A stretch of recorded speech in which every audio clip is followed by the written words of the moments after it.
agenda. I know there is a desire to withhold one of the items that is listed under distributions. HH 17, I believe. HH 17. Exactly. So could we have a motion to approve, but well, actually, let's pull that pull that item out first. So moved. Second. Yep. Motion made by Mary, seconded by Tony. Is there any discussion? Tim? Aye. Mary? Aye. Tony? Aaron? Aye. I also say aye. Motion carries. Now just on the consent agenda. Chairman, make a motion to approve the consent agenda. Second. I heard a second from, the motion made by Tim, seconded by Mary. Is there any discussion? Tim? Aye. Mary? Aye. Tony? Aye. Aaron? Aye. I also vote aye. Motion carries. Thank you.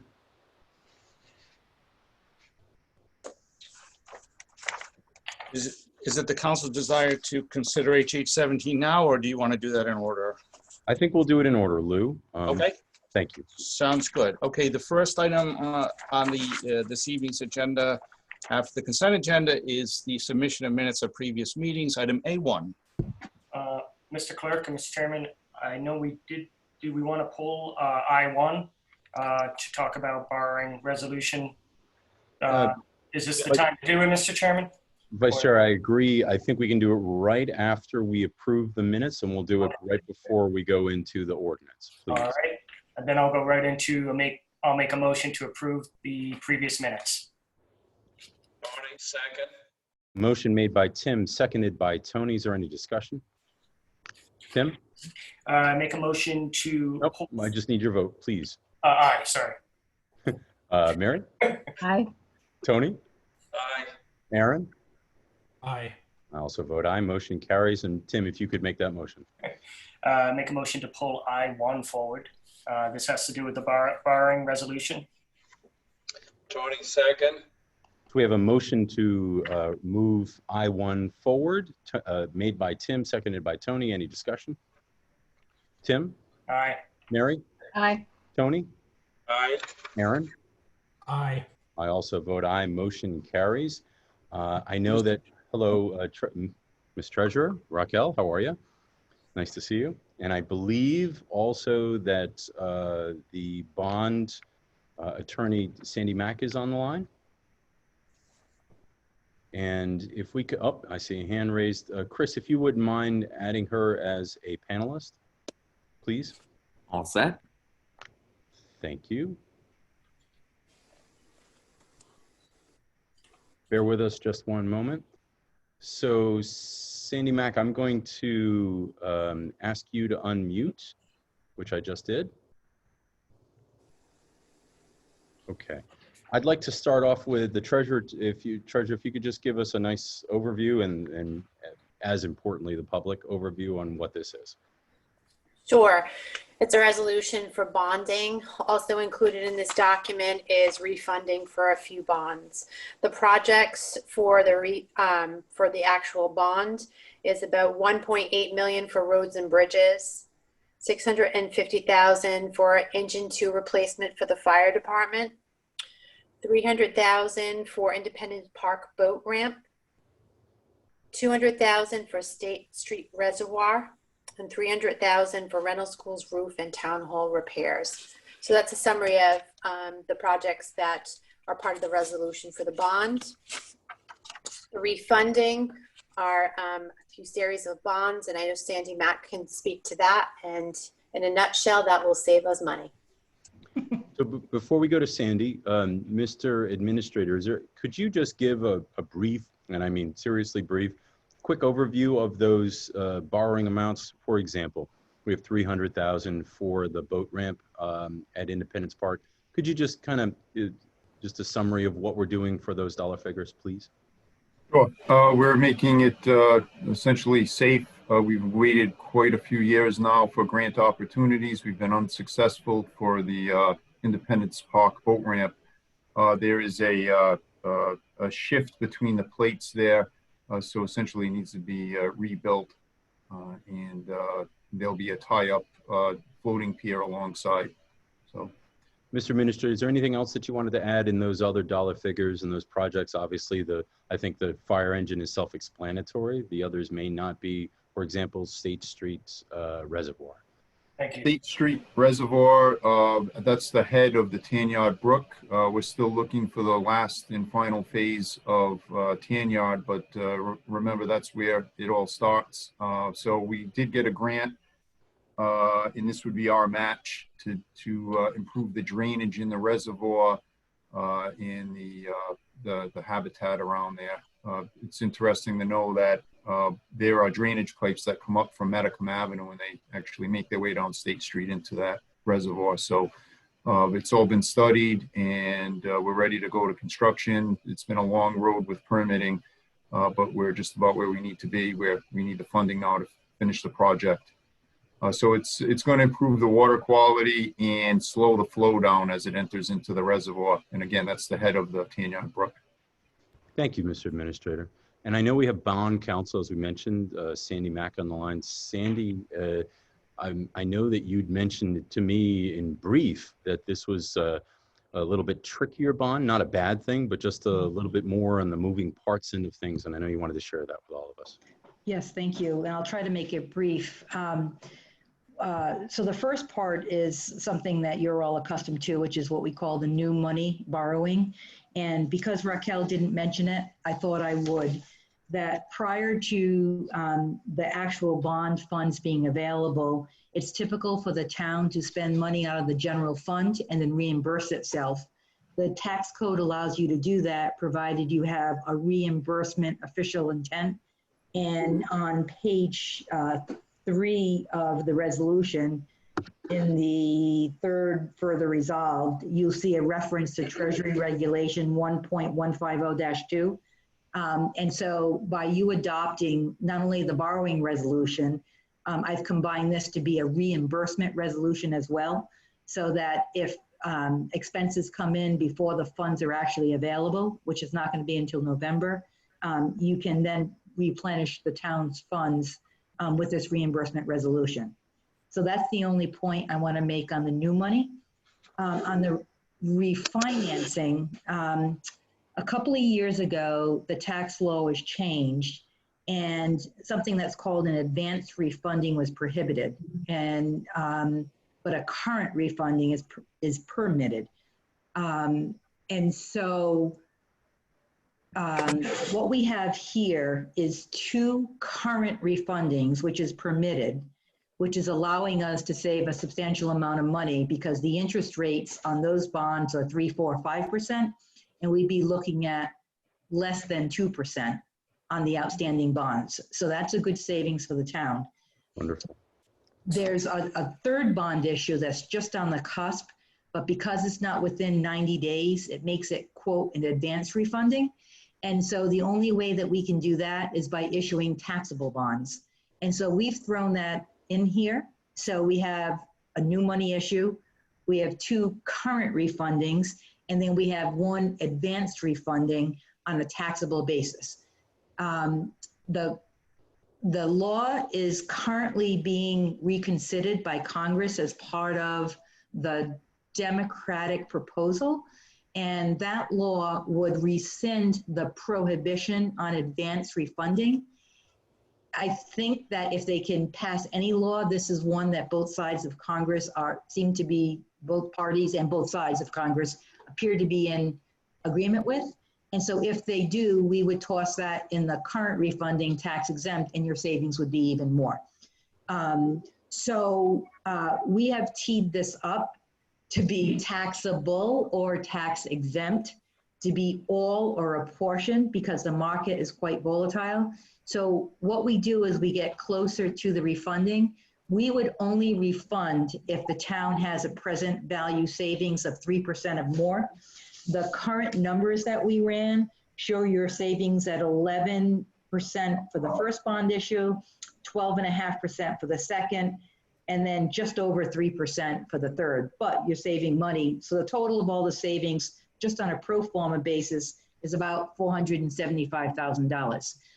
So it is complicated, but I think if we're gonna go out to the market If we're going to have an official statement, we might as well maximize the savings for the town.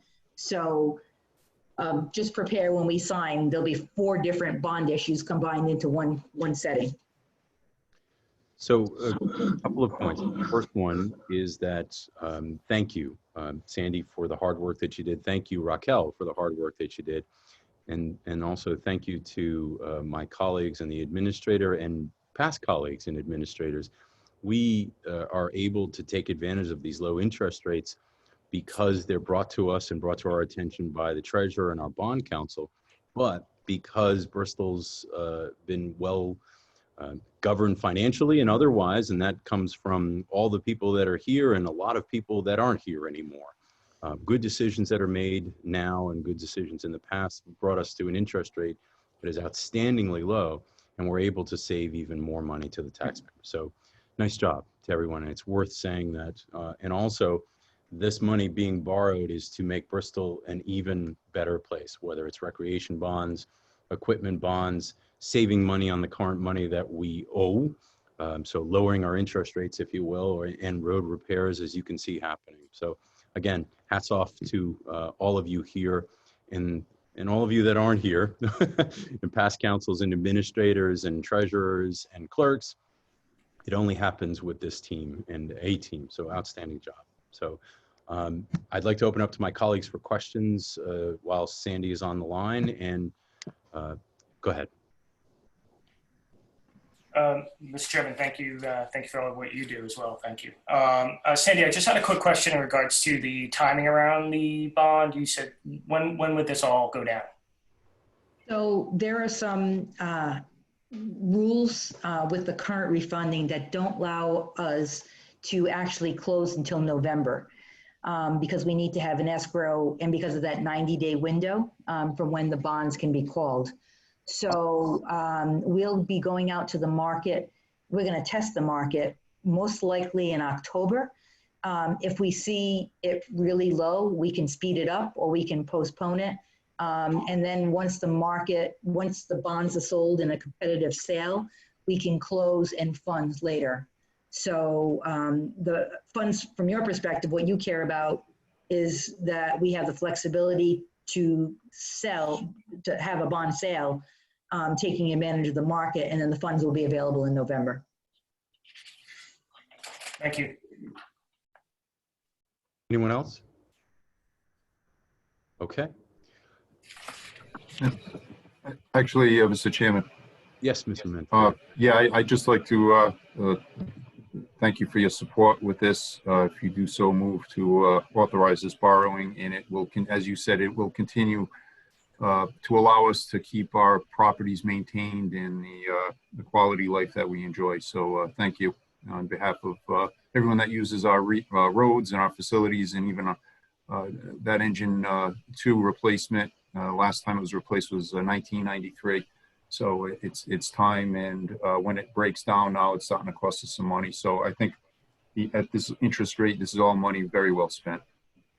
Thank you, Mr. Administrator. So Sandy, could you help us with the motion here? As I'm assuming it's just to resolve to approve the resolution? Yeah, I would say to approve the borrowing resolution for up to and if you wanted to round up to 8.295, you could, or you could keep it at 8,293,242 in the form presented to the council. I think we'll go with the higher number just for the, we'll call it the quote, quote, wiggle room. Is there a motion to that effect? So moved, Mr. Chairman. So I heard a motion from Tim. Is there a second?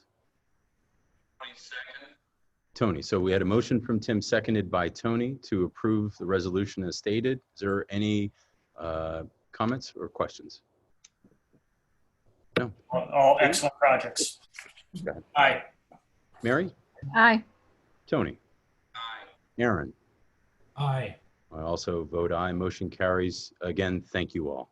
You're welcome. And Lou, I will give you an updated version that shows the 8,295,000, which was just adopted. Thank you, Sandy, and I'll look forward to getting that tomorrow.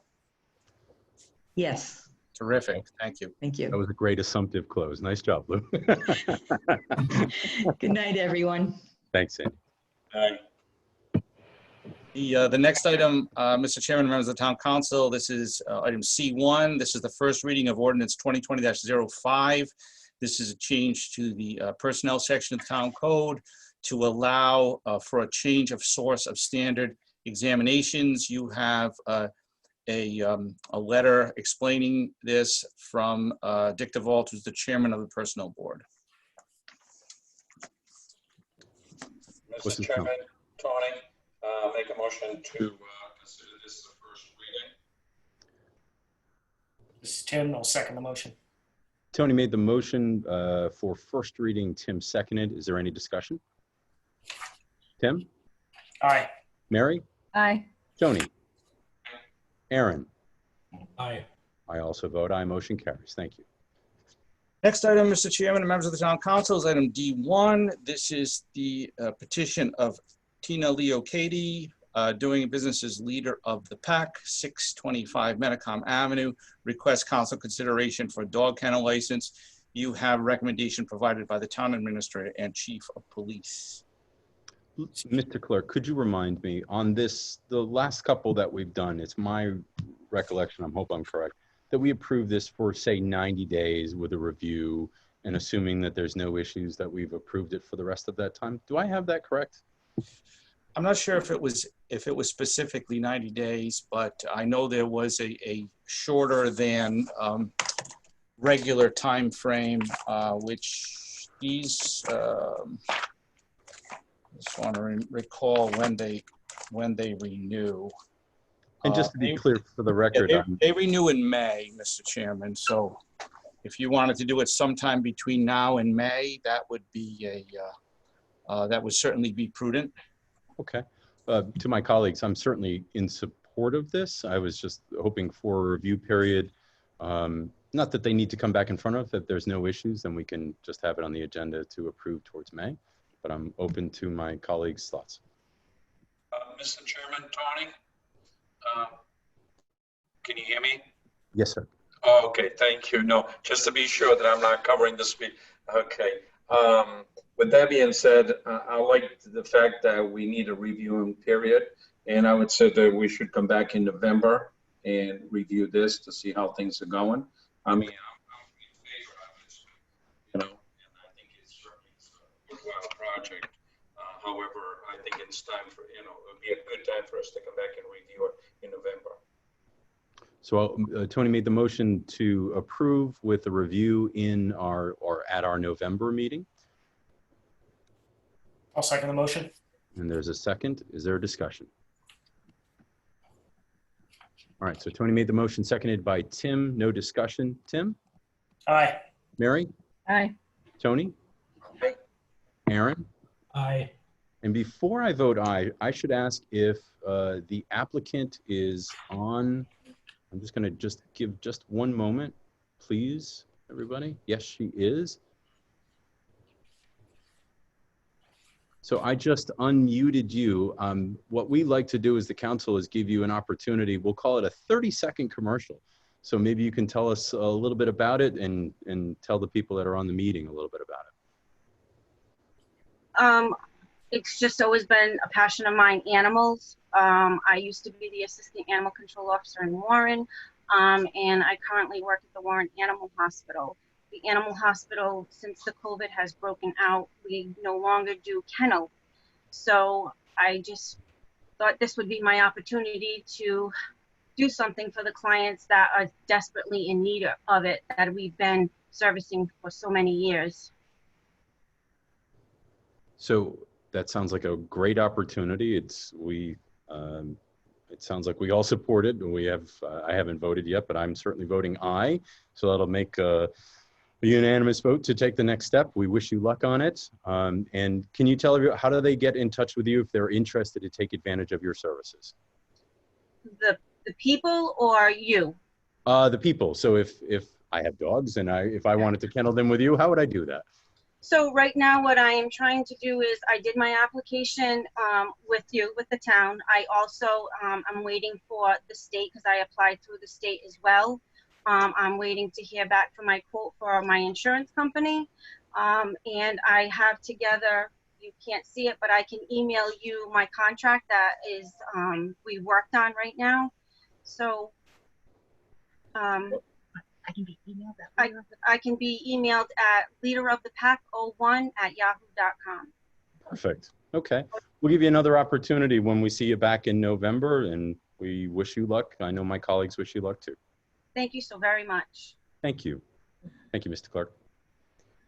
Yeah, the next item, Mr. Chairman, members of the Town Council, is the Public Service Appointment section of your agenda.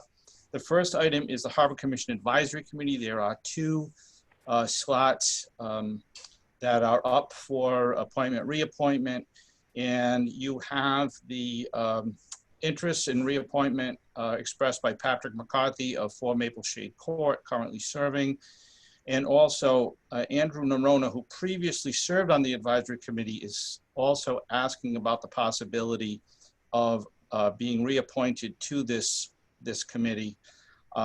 There is a third individual who we did provide the reappointment information to, and unfortunately we have not heard back from him yet, and that's John Mcdonald. So I don't know, I mean, he hasn't said he did not wish to be reappointed. I know he served in this capacity for a while. I don't know if you want to hold off and perhaps we can make another effort toward contacting him, and you know, that might not be a bad idea if that's something you would like to do. For myself, and I would rather hold off and get confirmation of yes or no. And obviously he'll keep his position in the interim. That's for myself. And my colleagues have any different thoughts on that? I would rather just hold off. Yeah, Mr. Chairman, I agree with you. And I'll make a motion to reappoint Pat McCarthy to the Harbor Commission Advisory Committee. And for Andrew Nerona, can we continue Andrew Nerona to the next council meeting until we hear back from Mr. McDonald, September 9th meeting? Absolutely. Seems appropriate. Okay, so Tim made the motion to reappoint Pat McCarthy, seconded by Mary, and also to forward in that same motion Andrew Nerona to our next meeting to find out the results of that. Is there any discussion? Tim? Aye. Mary? Aye. Tony? Aye. Aaron? Aye. I also vote aye. Motion carries. Thank you. The next item is the Post-Retirement Benefits Fund Board of Trustees. This is one term to expire in August of 2023. You have the interest expressed by Michael Lenarsic, currently serving, who would like to be reappointed. Make a motion to reappoint Mr. Lenarsi. It's Tim, I'll second the motion. Motion made by Tony to reappoint, seconded by Tim. Is there any discussion? Tim? Aye. Mary? I heard an aye from Mary. Tony? Yes, you did. And an aye from Tony.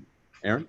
Aye. I also vote aye. Motion carries. Thank you. The next item, Mr. Chairman, members of the Town Council, Clerk. is Mr. Clerk, just one moment. It's my responsibility at this point to say thank you all, boards and commissions, for the time and efforts that you put in. I think a great example of a board that maybe not get the glamour that it probably deserves is the one that Michael is on with the Post-Retirement Benefits Fund. I know, but these boards are so important. This is a great example of the hard work that's done with little fanfare. So this council and this town says thank you to all. Thank you, Mr. Clark. okay, Mr. Chairman and members of the Town Council. The next item is the second item under new business, and this is something put on the agenda by Councilman Sweeney regarding the Good Energy Bristol Energy Association presentation. Vice Chair? Thank you, Mr. Chair. I'd just like to say that Good Energy, we have actually, I want to back up. Bristol, all of us have done a great job accelerating the fight on climate change with the trash and the recycling and the LED and everything we do as far as preserving our environment. Good Energy is a great way to put our money when we buy energy towards renewable resources, which is extremely important, and to fight against climate change. Also, it is an aggregate policy where other cities and towns come together, and more of us grow and more of us participate, and we buy power at an aggregated rate. So the more of us in there, the lower the rate. So I'd like to bring Jamie Rhodes from Good Energy. He has prepared a slide for about 15 minutes to sort of explain and go over the program. I thought it was a good program to go over with my colleagues and to the public to see if this is something that we'd like to opt into or take some time to think about it. But I think it's a smart move if we consider it. So thank you, Mr. Chair. Thank you, Vice Chair. Before Jamie, you share some information with us, Chris Vitale, I just wanted to confirm that Jamie has the access to share his screen. He does. Excellent. Jamie, the floor is yours. Excellent. Thank you, Mr. Chair, and members of the council and members of the public. I appreciate the opportunity to have a quick conversation here tonight about community choice aggregation. And I know members of the council, I believe you received the presentation in advance.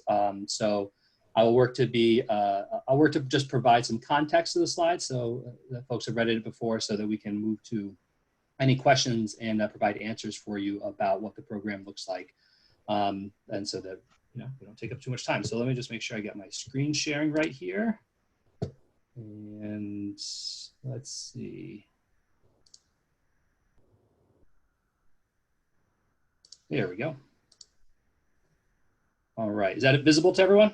It is, thank you.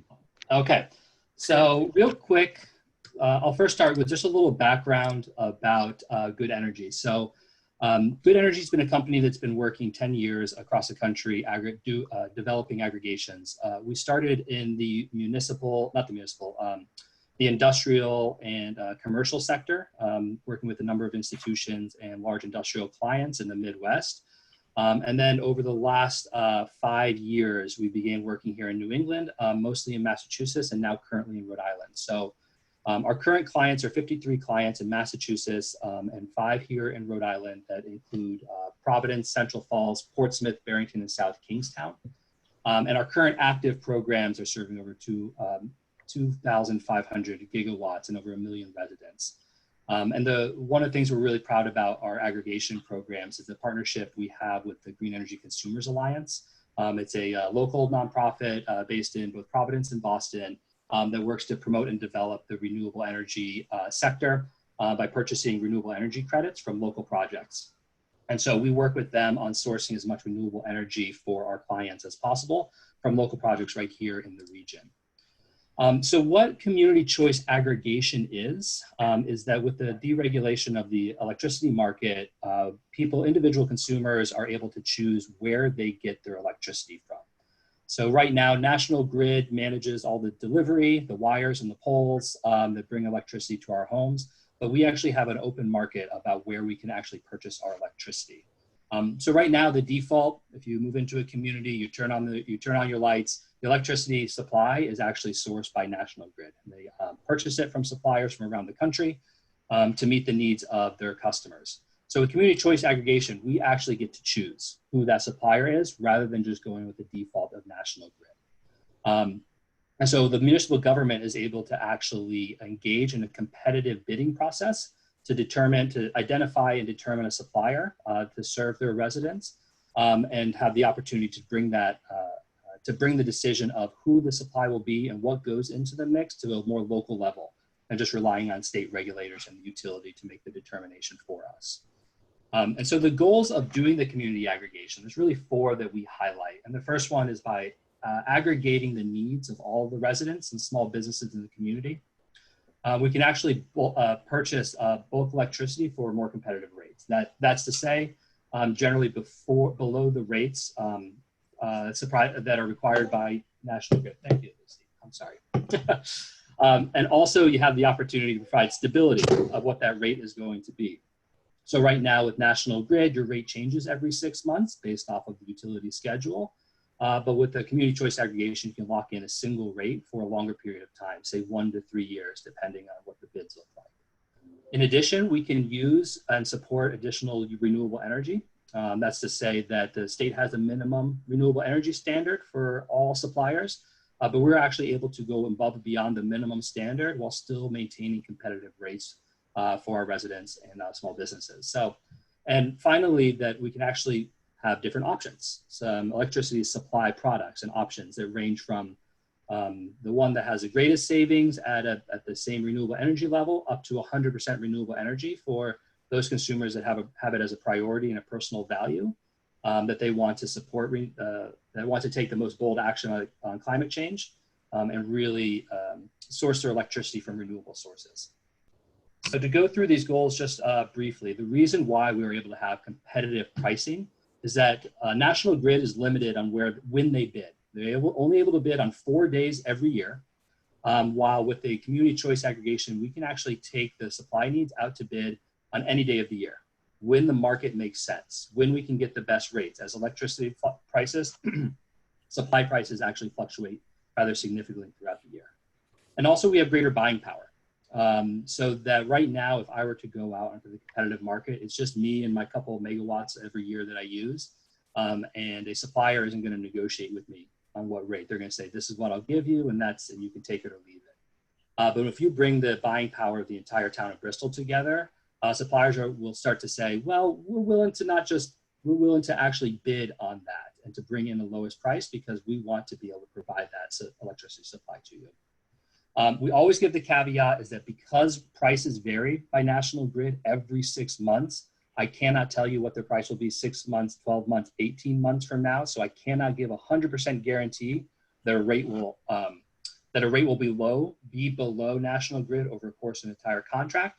Though, and happy to share the data for all of our clients across Massachusetts and the current clients in Massachusetts, we have saved our clients money over the life of the contract.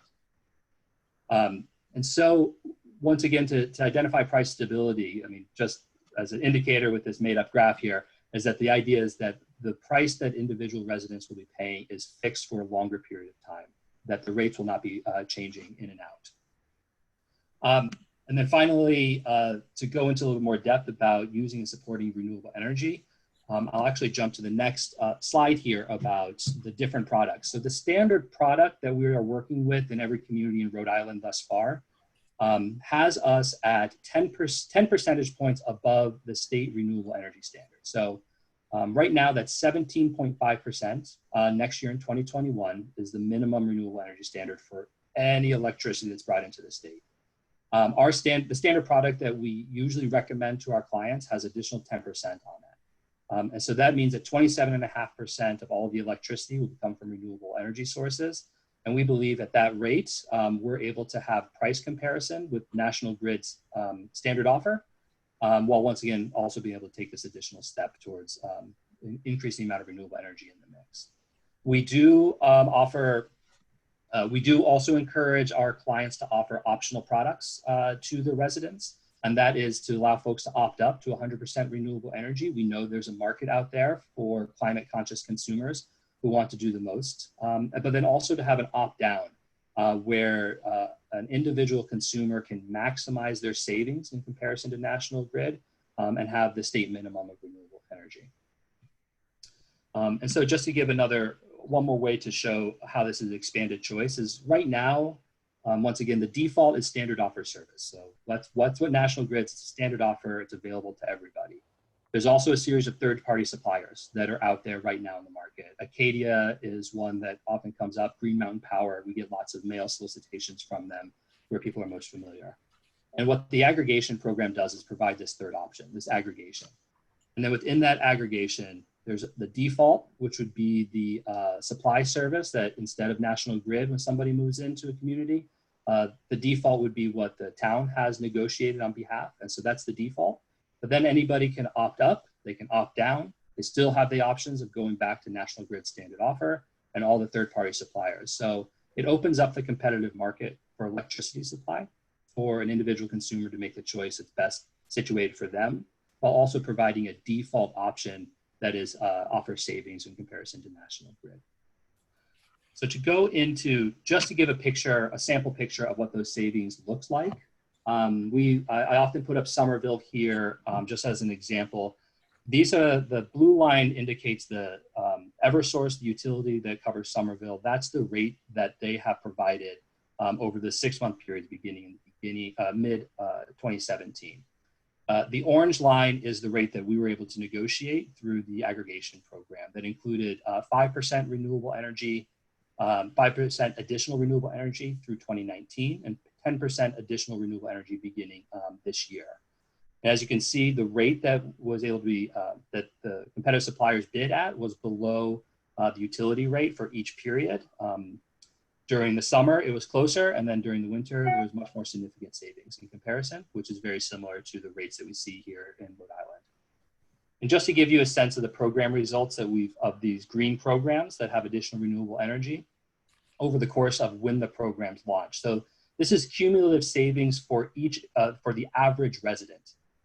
So that's just the average amount of electricity usage. This is the amount that those residents saved through the aggregation program in comparison to what the utility offered. So obviously it ranges depending on how long the program was there, and also on when the market, when the individual plan went out to the bidding market. And just to give a picture, because this is a change in electricity supply for residents, at least the default. Once again, all the options are still on the table, but it is a change in their default supply. And we want to make sure that as a community, you understand what the experience is like for an individual customer. And so the automatic, it is an opt-out program. So there is automatic enrollment of all customers that are currently on the standard offer service of National Grid. It happens after an education and outreach period, after an opt-out period, in which consumers are informed this happens. They're informed of the different rates that are available to them. And then if there's no action taken, consumers are automatically enrolled into the program. Individual consumers are able to opt out of the program before it begins or anytime during it, and there's no penalty, as opposed to what a lot of the competitive supplies have now, where there's opt-out fees or change fees or early termination fees. Within the aggregation program, people can leave and switch products without any cost. All they have to do is notify the supplier, notify National Grid, notify the aggregation program, and they can change over at the next time their meter is read. National Grid still handles all the billing, all the maintenance, power outages. The bill still comes from National Grid. The payment still goes through National Grid. So the payment process for individual consumers does not change in any way. And any consumer that has solar panels or participates in a net metering program, that does not affect those programs in any way. And also the low income discount rates that are offered through National Grid and through the utility are also still in place.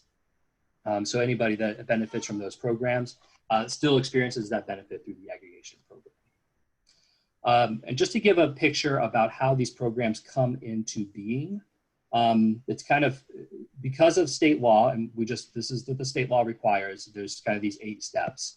And the first one is that the town council would have to pass a resolution indicating that they want to develop a plan. There's no commitment, it just says, let's see what a plan looks like, and then decide to move forward.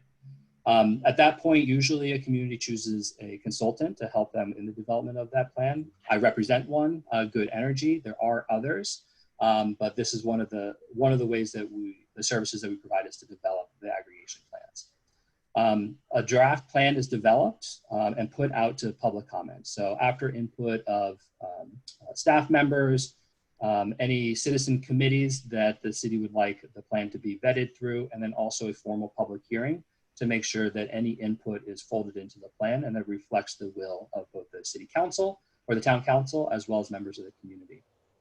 After a plan has been finalized, it goes to the public, it goes to the city council for approval to say if there's any final change. Once again, it is the council's plan, it is the town's plan, and you have the full authority to make changes and modifications per your desires and the will of the council. After it's finalized, it goes to the Public Utilities Commission for review. They make sure it's consistent with state law and also evaluating the policy questions that may come up from the operations and aggregation plan. The PUC, after doing the review, issues an order approving the aggregation plan, at which time we can develop a request for proposals for competitive suppliers and to go through the process of identifying a winning bid of what that rate will be and how much renewable energy would be in it. At that point, a public education plan and opt-out campaign would be launched so that folks know what the plan looks like, what's in it, how they can leave it should they so desire. And after between a 30 and 45-day opt-out period, eligible accounts that haven't opted out are enrolled in the program, and the electricity is then flowing at the new aggregated rate. And so just to give a quick picture of where current Rhode Island communities are at, And there's a little bit here that's a little out of date because everything keeps changing. So Central Falls, they approved their plan on the 11th of May, Barrington on June 8th. Both of those plans are in front of the Public Utilities Commission right now and are going to be going through the hearing process. Providence and South Kingstown approved their plans in July and are going to be filed with the Public Utilities Commission on Friday. Portsmouth not only had their public hearing for a plan on the 11th, so last week, but they approved their plan on the 11th, and we're planning to bring it before the Public Utilities Commission in September. And I apologize for not updating Newport.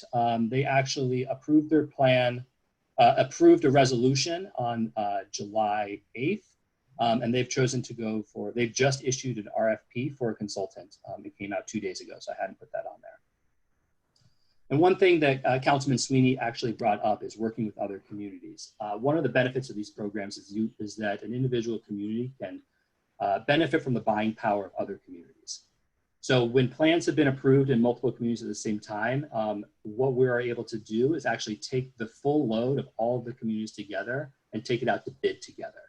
And so that way, as we like to say, the competitive suppliers sharpen their pencils and say, yes, the load of Bristol is great, but if we can get the load of Bristol with Providence and Central Falls and South Kingstown and Barrington and Portsmouth together, that's a significant a number of clients for them to serve.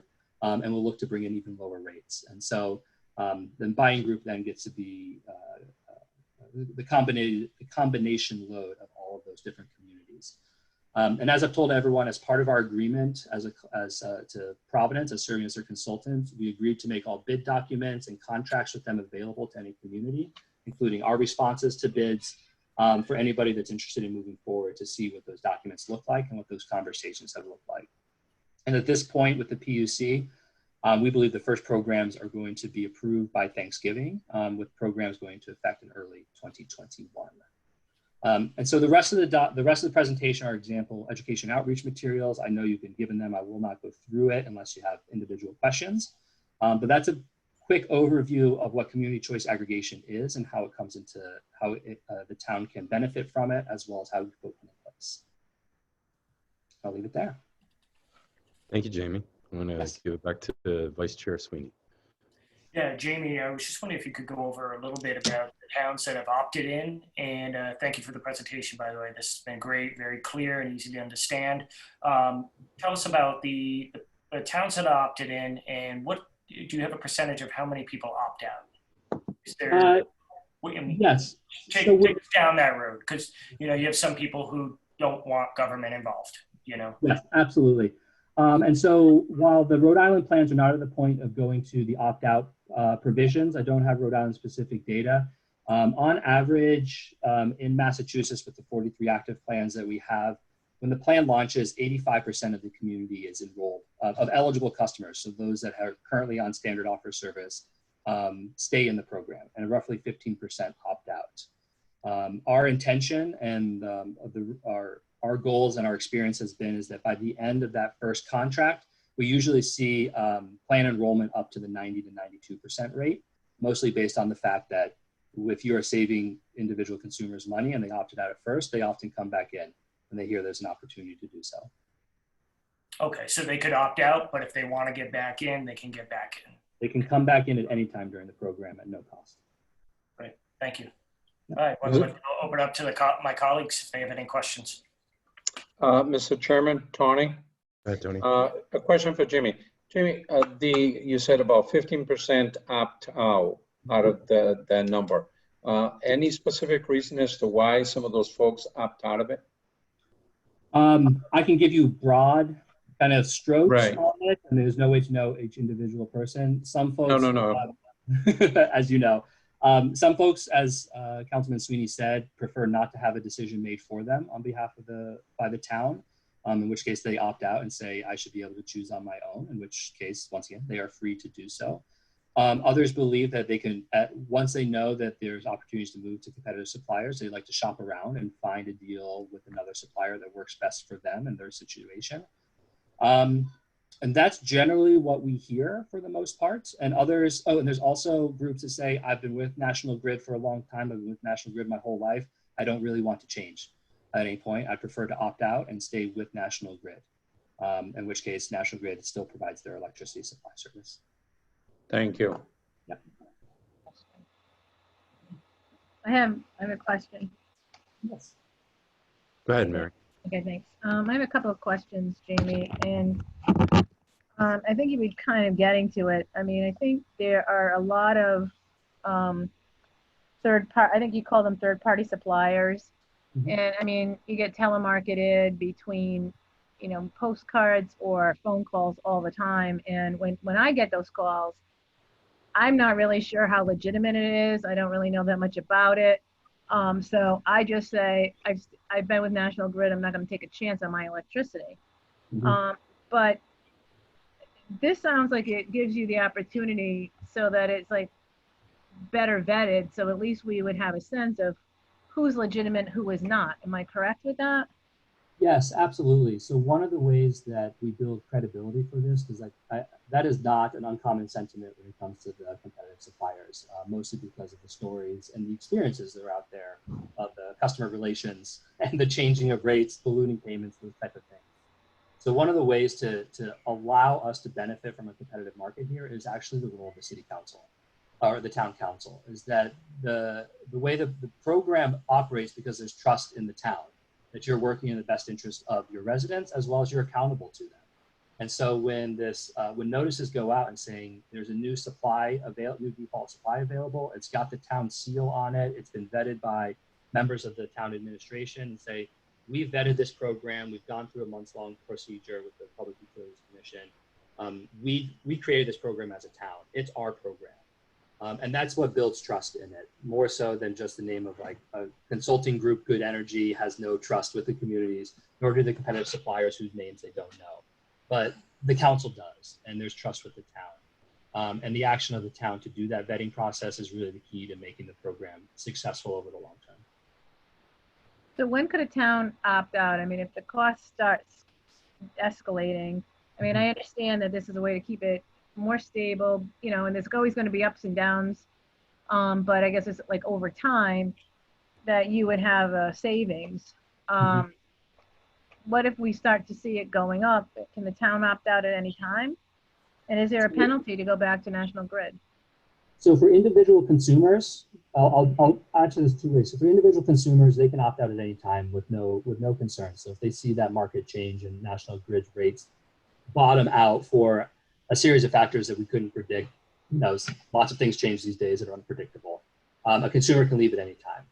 For the aggregation plan itself, barring any sort of bankruptcy or for the most part of a supplier, the contract with the supplier lasts from 1 to 3 years. And at the end of that, there's no requirement to continue on. It can terminate the program. But during that time, there is a contract with the electricity supplier that should be honored. That's not to say the programs haven't been terminated, but at that point, to release the town of that contract would usually require an action of the Public Utilities Commission to terminate on behalf of the town before the contract expires. Can you go over just what the downsides would be of this then? So the downsides of the program is there is that latent possibility that if we just for argument's sake, say that we go out to bid in January and get a certain rate, say 10 cents per kilowatt hour. That rate is great for a year or 18 months, but then everything changes in our electricity supply market, and then National Grid's rate is suddenly at 8 cents per kilowatt hour for the following 2 years of the contract. Well, in that case, the default is higher than National Grid, and that is a risk. Our experience in 10 years, that hasn't happened. It hasn't happened during COVID, it hasn't happened during the recession, so we don't expect it to occur, but I can't rule out possibilities for the future. I'm sorry, go ahead. Do you have a general overview of all of the towns, like on average, this is what you have saved a community or individuals? I mean, I saw the chart and it kind of was all over the place. I mean, is it like a 10% savings? Is it 10% is it most likely on average 20%?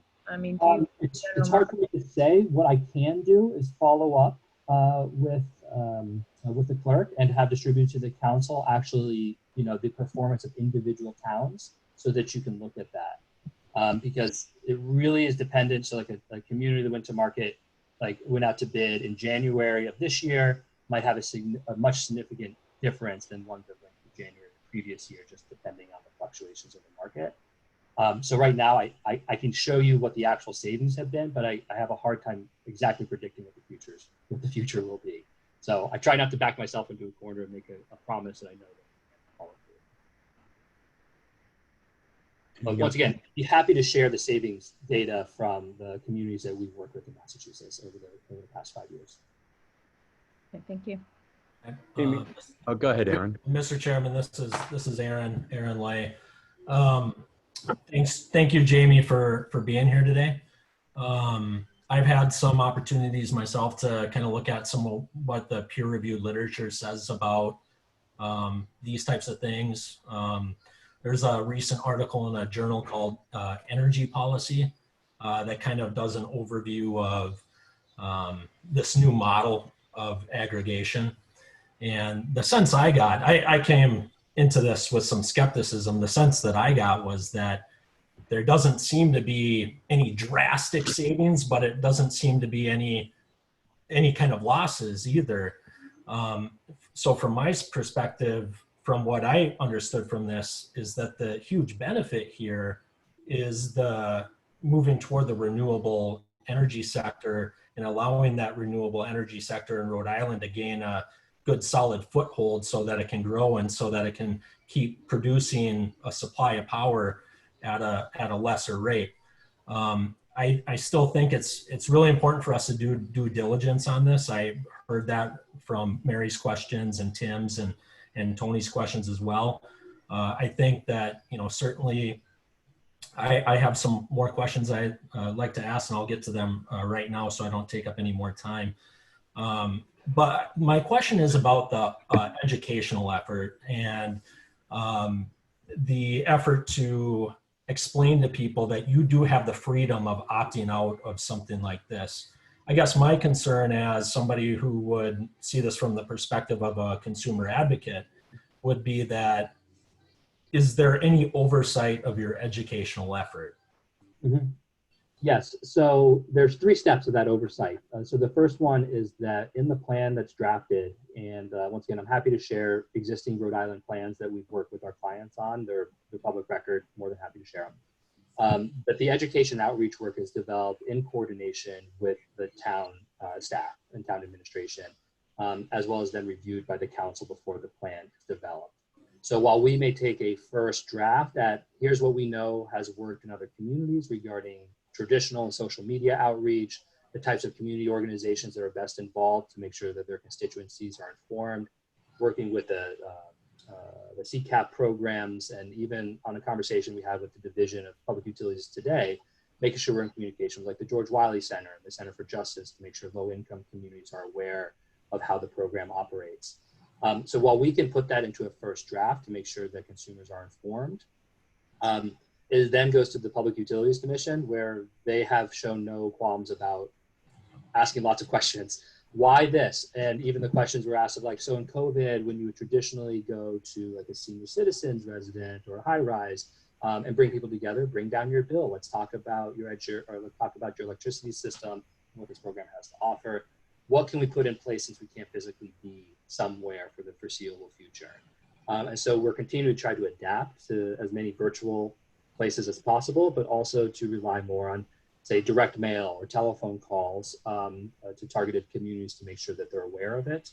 But then in the end, the best and most trusted way for us to do this is to find those community partners that are able to communicate directly to their constituents. And so whether it's neighborhood associations, citizen committees that the council may participate with, school districts, because when you talk with kids, they talk to the parents. It's a great way for us to do further education. And so we would want to both develop that with the town and with the council, have it reviewed by the Public Utilities Commission to see if there's constituencies that we haven't been able to do outreach to. And then finally, as the plan goes into operation, we troubleshoot. We work hand in glove with the town administration to say, this is how it's going. This is who we've gone to. What have we missed? What didn't we even think of in the plan? And what do we need to put in place now? And for our purposes, that this plan only works, once again, when there's trust, that the goal here isn't just to get a plan up and running, is that we want to be doing business with you for years on end. And so that when the plan works and the community is trusting it, they don't leave the program. They're not surprised by the changes. And so our interest is to make sure that that happens. Okay, just a couple more questions. The bill, it comes from National Grid, or does it come from somebody else? Comes from National Grid. It's formatted the same way. There's one section, and if anybody pulls up their National Grid bill, and maybe I'll do that in a future presentation, there's one section that changes that says where your electricity supply comes from and the rate you're being charged for it. That will change to the supplier that the town chooses through the bidding process and the rate that's been negotiated.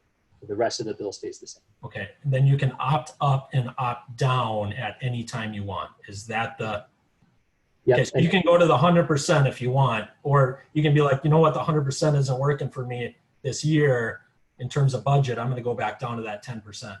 Yep. And so the opt out and opt up, when you opt up, it happens, or opt down, it happens at the next meter read. And so you're in that rate for a month. And then if you want to change again, you can be in the next rate for the following month. So you're always in for a 1 month period, since that's when the utility does reads the meter. All right, that's all the questions I have. You know, certainly I think I might have some comments later on. Thank you. Chairman, Mr. just had a quick question. I just wanted to ask the town solicitor in regards to South Kingstown and the other towns that have signed on in regards to the plan. Is he familiar with the plan, and can he just speak to it a little bit? Sure. I'm very familiar. There's been quite a bit of debate in some of the other towns, especially the other town I represent, South Kingstown, as you mentioned, Tim. And the feeling of the council there was that it was a win-win-win situation, which is why they went forward with it. Mainly, it was going to save residents money. So there was debate about the opt-in versus the opt-out, but they were convinced that with enough marketing, that would not be a confusing issue. Thank you. Thank you. So, Mr. Chairman? yes, Mr. Minister. Steve here. Hi, Jamie. Good to see you. You had talked about Somerville, Massachusetts. Can you talk about any other aggregate programs you're involved with? And has National Grid been cheaper, has been a cheaper supplier than what Good Energy offers in those other communities at any time? Yes, there are definitely times, and while I don't have the charts right in front of me, I'll be once again happy to follow up with those individual. But yes, there are times in some of the contracts that National Grid or Eversource's rates in Massachusetts was lower than the aggregation rate for individual 6-month periods. At this time, none of them have been lower than the aggregation rate over the life of the contract. Mr. Administrator? I'm just curious how we would respond to our residents once we essentially tell them we're locking them into a contract. If the National Grid goes below Good Energy's or whoever the contractor's rate is, how are we going to notify the public when they find out that essentially they may have lost money? The other option that we need to discuss here is, you know, the Lieutenant Governor has been pushing choice right along. If you go on the PUC's website, you can shop around for different rates for suppliers. So I feel as if we're going to lock the public into something unwillingly. The rates are going to drop, and our residents are going to lose money, and they're going to ask, why weren't they notified? Why weren't they automatically opted out? So it's a gamble. So it's certainly worth looking into. I've been looking into it. There's also a study as who absorbs those rates when there's heating assistance needed. National Grid absorbs that. Does Good Energy absorb that for those that need assistance? Jamie? So I just want to be clear of like which program you're talking about. Is that the LIHEAP? Yeah, what usually happens is, from my observations, in the winter time, National Grid supply rates rise because they have to make up for those that are needing heating assistance. So the rates go up, and then around April, the rates drop back down. So, there are checks and balances in place to protect those people who need assistance. How does this work with Good Energy? Is that figured in the rate automatically? Yes. So I think there's 2 programs that I want to address that I think get to this. Is that one for the low income rates? There's both a 25% and a 30% billing adjustment available for low-income residents. And that billing adjustment is collected by National Grid through the rate tariffs that they've already negotiated. That same low-income adjustment is applied to these programs as well, because that's part of the delivery services, and that is being collected by all ratepayers across the state. And so that the low-income rate, and that's what I mean when I say the low-income rates are available through the aggregation program, because that's being subsidized by all ratepayers across the state, regardless of where the supply comes from. It's part of the delivery system because we're all serviced by the same poles and wires for it. So Jamie, when you enter into a contract with a community, could the rates be different in Bristol versus Central Falls? If they are not working together, so if they go out to bid at different times, yes, it is possible for the rates to be different if they're not in a buying group together. So if there's a community that has a more needy demographic for heating assistance, would the rate be higher than one that isn't? No, because those low-income discounts are applied at a per customer level, not at the actual. So the rate is still the same. It's just that what the individual consumer pays is less because of their because of the low-income level that's offered through National Grid, the discount program. Okay, so the community's need for heating assistance is not a factor in what the rate is going to be for the community. No, it is. No, it is not. Not to the best. Once again, I can't get into the mind of how suppliers individually come up with their individual rate. It's kind of like they go through the evaluation of this is the demand that we're going to be supplying for an individual community, and they come up with the rate that they're willing to offer in the bidding process. And so what they take into account there is, I don't work for this. I don't work for a supplier, so I can't tell you exactly how they develop their bids. What we work to do is identify the market factors and give indicative pricing as we get to that bidding moment. Do they take into account whether folks are low income or not low income? That's a question we'd have to kick to the suppliers. But since those low income rates are being reimbursed through the delivery service and through National Grid, my understanding is that it would not be taken into account in the bids because that rebate is provided at the billing level, not at the supply level. So I've heard some great questions so far. Thank you, Jamie. Thank you for taking the time here tonight. I had a couple for you. I'd noticed that none of the Rhode Island, you didn't have information in regards to Rhode Island. Is that because those are in kind of process and Massachusetts has been set up already? Are there suppliers that offer that you can pull data from in Rhode Island currently? They're doing the aggregate program currently in Rhode Island? So right now for aggregations, there are industrial and commercial aggregation programs in place, as well as there are currently municipal aggregations. I don't know if Bristol, for example, is participating in the REAP program through the League of Cities and Towns, which is a similar program to this, except that it's municipal accounts. So like your schools, your municipal buildings, many communities through the League have aggregated the demand for municipal electricity and already taken those out to bid through the competitive process, locked in a particular rate. And this program is designed to do that for residents since they don't have the power to do it individually. So those aggregation programs are up and running, but for community aggregation programs, no, right now the ones that are furthest along are Central Falls and Barrington that are at the Public Utilities Commission. And the difference in time is that Massachusetts changed its law 5 years previous to Rhode Island changing the law to allow this program to happen. So we've mentioned a few times the PUC this evening. I can see Chief Lynch on the phone. I can't think of a better person to ask since you were there. I don't know. How long were you there, Chief? A decade. A decade. All right. So can you weigh in on this at all for this council, the administrator, and the public? Yeah, I certainly can. And I worked for the division side of the Public Utilities Commission. In essence, we were the ratepayer advocate. So we were the folks that vetted anything that went in front of the Public Utilities Commission. And I'm actually the designer of, as the administrator was talking about it, the Lieutenant Governor was aware of choice in Connecticut and Massachusetts. And I designed a webpage. It's called Empower RI.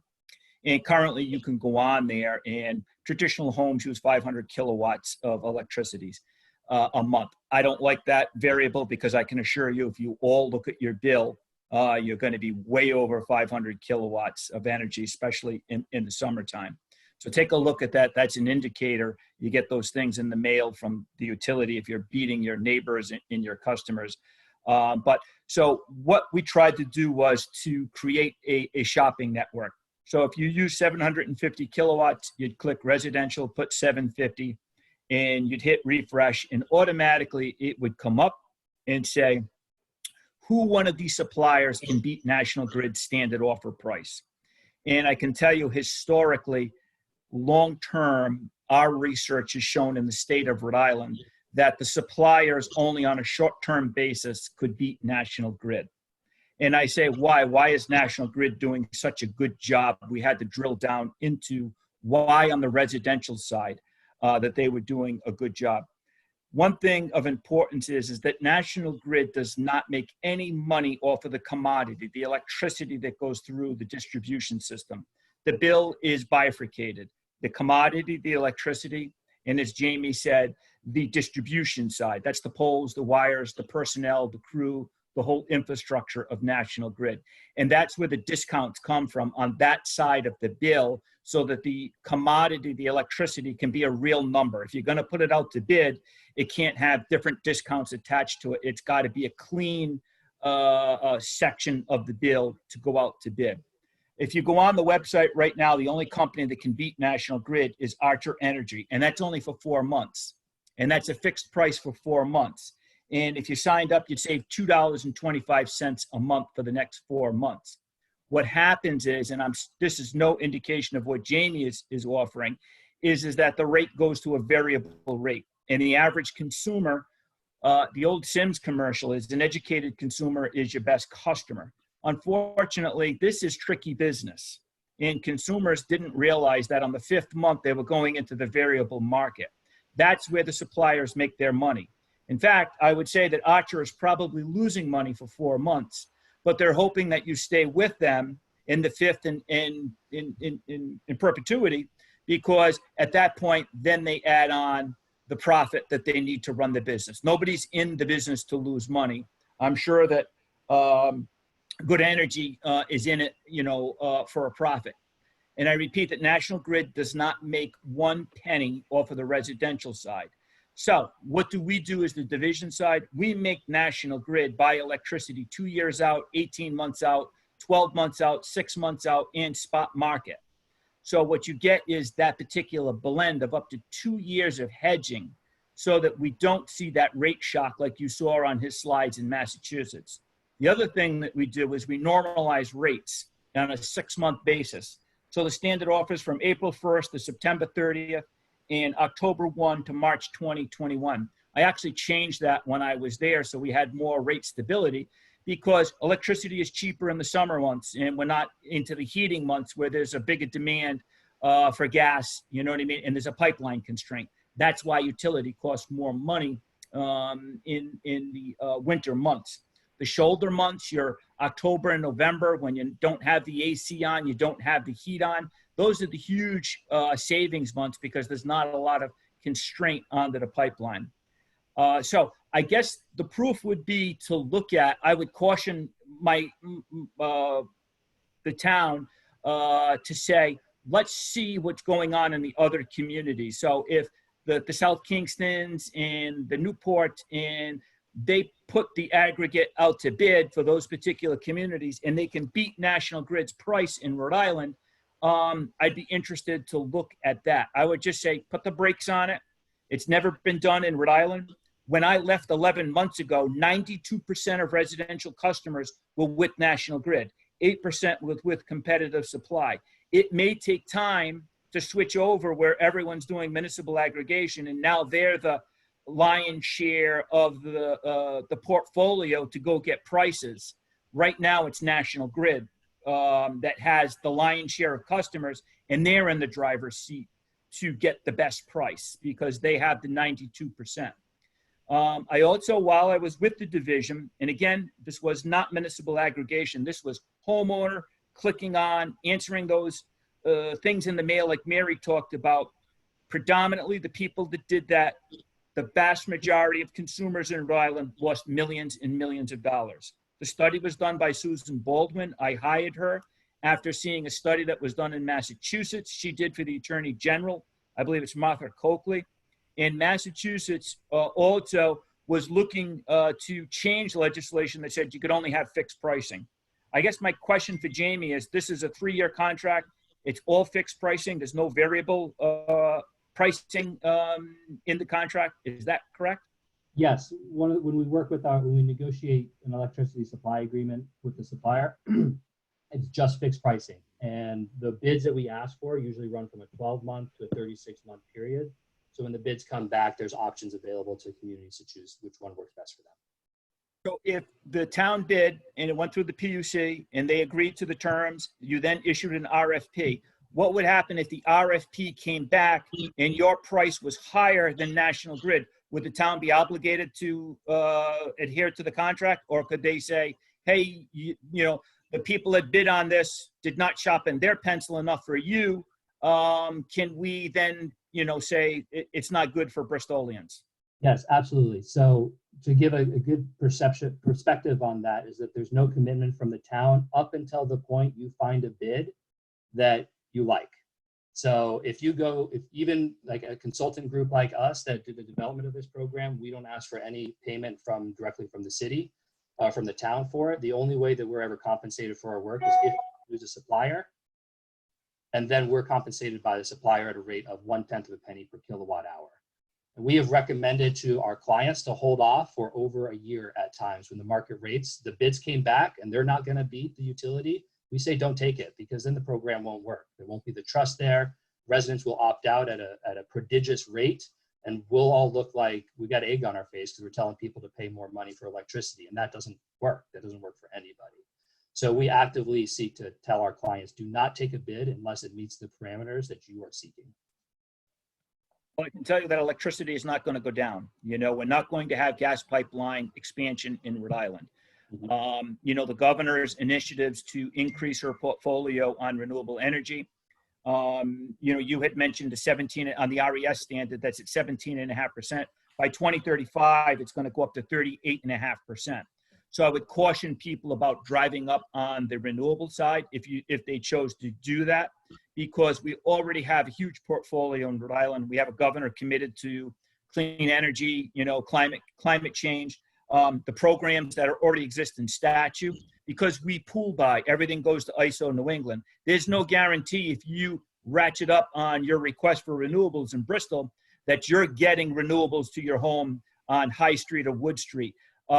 There's no guarantee you're buying from the pool, and that may come from the dirtiest sector of people that are contributing to the ISO New England pool. So I'm a little cautious about that as well.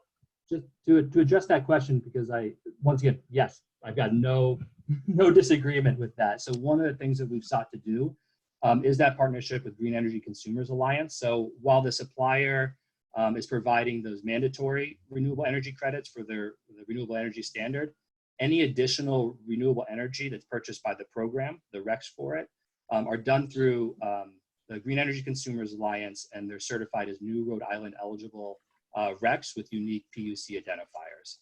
So that we work to only purchase those additional renewable energy credits from New England sources through a trusted broker that we're able to disclose exactly which projects they come from. Yeah, if I was a paid consultant for the council, I would say that certainly worth looking at what the contract could be for the next 3 years. And the reason why I say that is I can tell you with certainty, the problem in Rhode Island, why our energy costs are somewhat the highest in the region, is because we have gas pipeline constraint.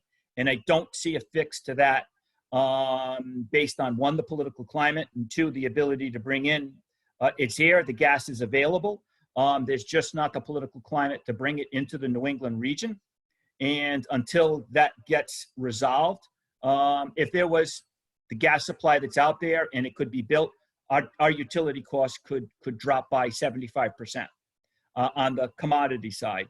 But again, my viewpoint on that is that the current situation is not going to change. So there could be, you know, some savings that could be made, and it may be worthwhile to explore. And just that follow-up point, thank you for that review. I really, obviously I nerd out about these things. This is an area of work I enjoy doing. And one of the things that we really like to be clear with our communities is that even if you were to choose Good Energy as a consultant in doing this, you can walk away from us at any time up until that point that you sign an electricity services agreement. So going through the plan development, going through the Public Utilities Commission, and going out to bid is all on us. That's us to prove to you that we can bring you a contract that's going to meet your parameters. You can walk away at any moment from us. The costs are all on us, and only at the point that you say, you know what, as Mr. Lynch said, we like this rate. We think this 3-year rate is going to be, from everything that we can see, this is going to be lower than national grids. That's the only time that we receive any compensation for our work, and that's the only time that you're actually stuck working with us for the period of that supply agreement. I only have one question. And, come November 15th, the state has in Rhode Island, no other state has a longer moratorium period, which means that low-income customers or elderly or handicapped people cannot have their service terminated for a 6-month period. My question would be is if you're involved with in Rhode Island, it's called an A60, that's the code that goes on to the bill, or a G11 for the gas side. What would you, if you had a customer that was behind on their bill, they were not paying their bill, they go into the moratorium, do you continue to pay for that gas service, or would you be looking to reflect that lost service back onto the town in your contract? So first off, we don't do the gas side of this. This is only for the electricity supply. So the gas side is still done by National Grid or any supplier you go through there. But on the electricity side, the same thing, because I know the moratorium is still in effect. This is actually the topic of negotiation we had with the division this morning. And right now, what is not in place in Rhode Island is a purchase of receivables program, whereby that if the supplier is not being paid, that they're compensated they're able to sell that debt back to the utilities. So we're actually in that conversation right now about what's the time period by which somebody that's unable to pay, how long do they stay in the program? And how long do they stay in the program before they revert back to National Grid's last resort service?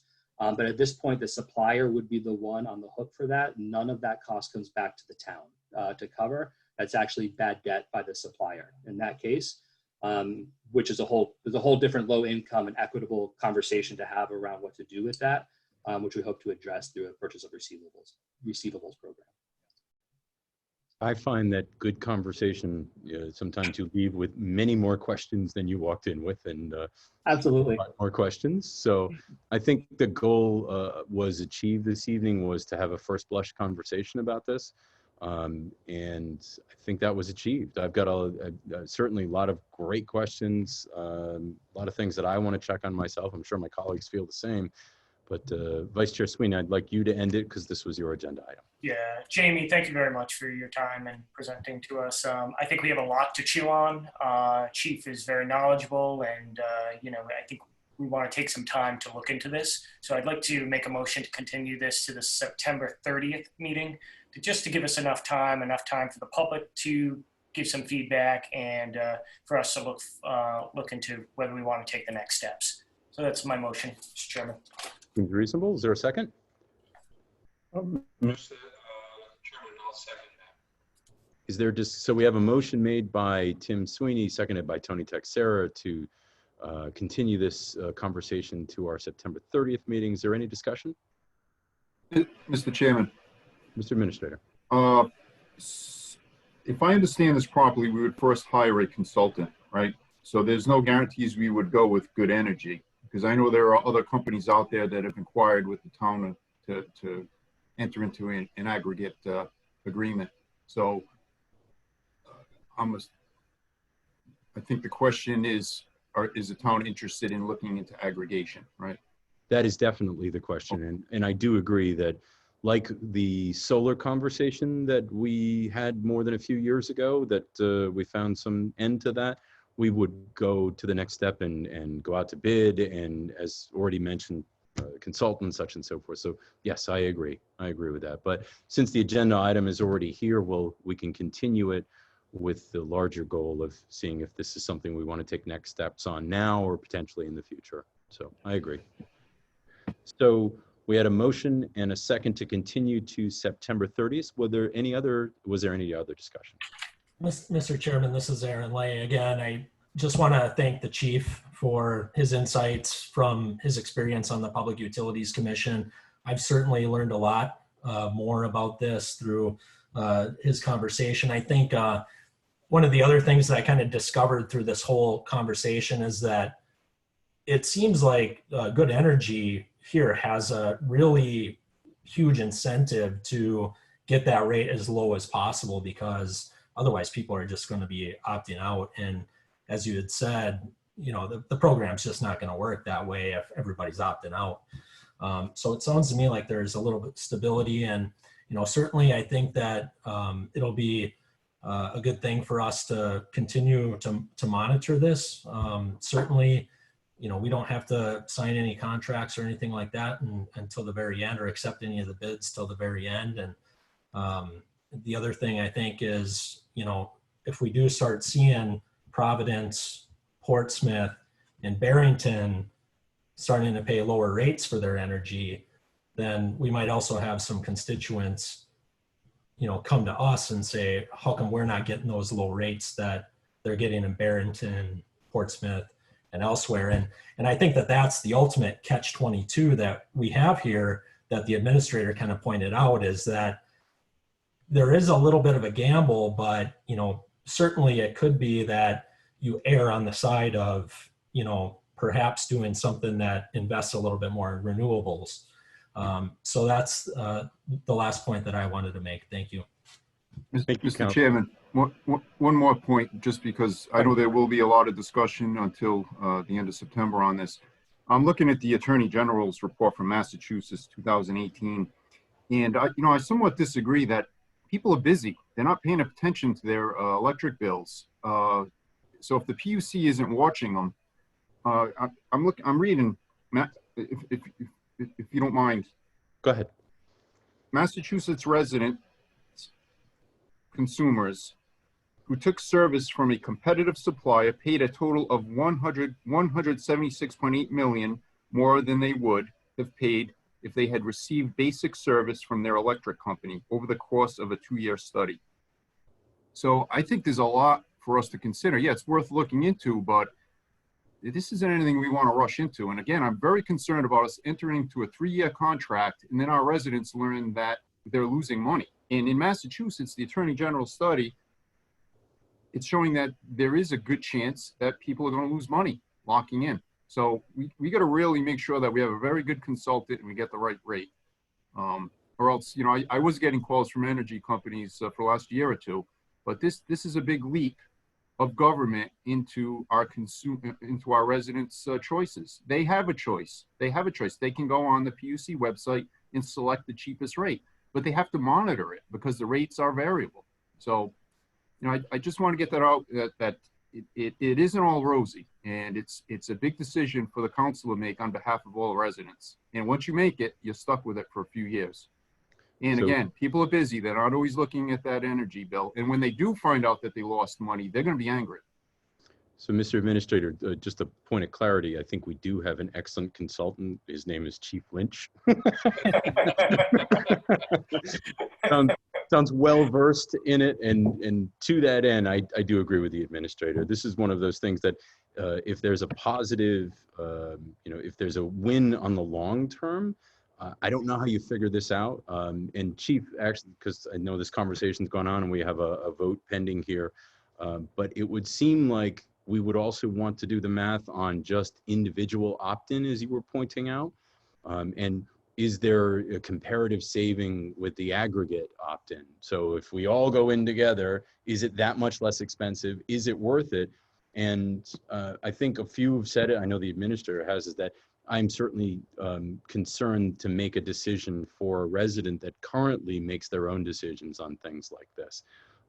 If there's an ultimate win, then certainly that's something we certainly need to take a look at. But Chief, do you happen to know if and I'd be impressed if you do, but is there a fair comparison for an individual opt-in versus an aggregate opt-in? So Rhode Island, the municipal aggregation statute is fresh. So in Rhode Island, we don't have any statistical data, but like the report the administrator is reading for Massachusetts, We hired the very same person to look at the data here in Rhode Island. They came to the very mirror conclusion that the average consumer at home that was trying to do their own hedging lost money. I will say, to Mr. Rhodes's point of view, on the commercial side, some of the aggregators have done a good job for the commercial people. It is dangerous waters, but the nice thing about it is that they issue an RFP, the PUC reviews it, and you guys don't have to ink a contract unless it truly beats the street, the standard offer rate. And you'll hear standard offer and default. It's the same word. Mass uses default. We use standard offer in Rhode Island. So those two are the same terms. But again, it's been proven to be a prickly step, but we would have to see, what the bidding of Mr. Rhodes's company did. It's like two people who go out to buy a new car. One guy bought one cheaper at another car dealership, and, they both bought a Toyota, but one guy really worked the deal better than the other, and there's the potential. But the data from independent folks show that it's risky territory. Thank you. And especially with the fact that, I'll just leave it at that. No, that was clear, and I think it's a wonderful opportunity for us we can look at it, but like we've done with a lot of other things, we can look at the opportunity, and if it is an opportunity, we'll certainly have a lot of public dialogue. If it's not an opportunity, we're still going to have a lot of public dialogue, right? And we'll come to a conclusion that we hope is the right one. For myself, I do lean towards the definitely check it 4 times before we cut it kind of thing. So measure, measure, measure, measure, then cut. So, and I think we're on the same page on that. So, and I just want to say, Mr. Chairman, just to the administrator's points, that I think Jamie stated that we wouldn't enter into any plan unless it was good for all of us. So there is that sort of, fixed rate. So with that, it brings me I'm comfortable with, just furthering discussion and looking into it. But Chief, I appreciate all your insight, and thank you, Jamie Rhodes, for your input and your presentation tonight. Before I ask for the vote, Vice Chair, what's our goal for the September 30th? Are we looking, is there information that we're looking to come to have additional dialogue on the 30th? Yeah, I would like to, hopefully we could make a decision whether we'd like to move forward or based on all the research we've done, or whether we've decided collectively as a council decided to continue it, or we're going to receive and file for the time being until we listen to see how the other communities do. So.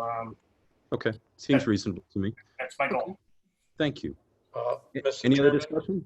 Tony? Yes, Mr. Chairman. I know I really hate to prolong this much longer, but to the administrator's point, us making a decision, we need to take a look at the makeup of our community. As some of the folks, as already pointed out, some folks have a difficulty reading their bill as it is, for various reasons. And with the makeup of our community, it concerns me that some of these folks are not going to have any way of evaluating, okay, do I opt in, opt out, opt down, or whatever the case may be. And that sort of concerns me a bit.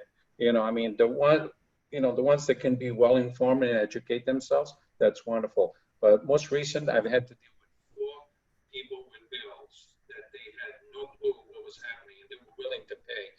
One individual is a 106-year-old lady. They got an $800 bill for electricity, okay? And she was ready to pay it, at whim. And she's not the only one. I dealt with 3 others. And these are the situations that happen, that if people are not educated, they cannot pick up on it. It concerns me when we do the aggregate. And as it was already pointed out, there are choices out there. And the well-educated person that can educate and do the homework, they can go out and do that. And furthermore, I think we are right now under contract through the Rhode Island League of Cities and Towns. They've negotiated that for us, and we opt in on that as well.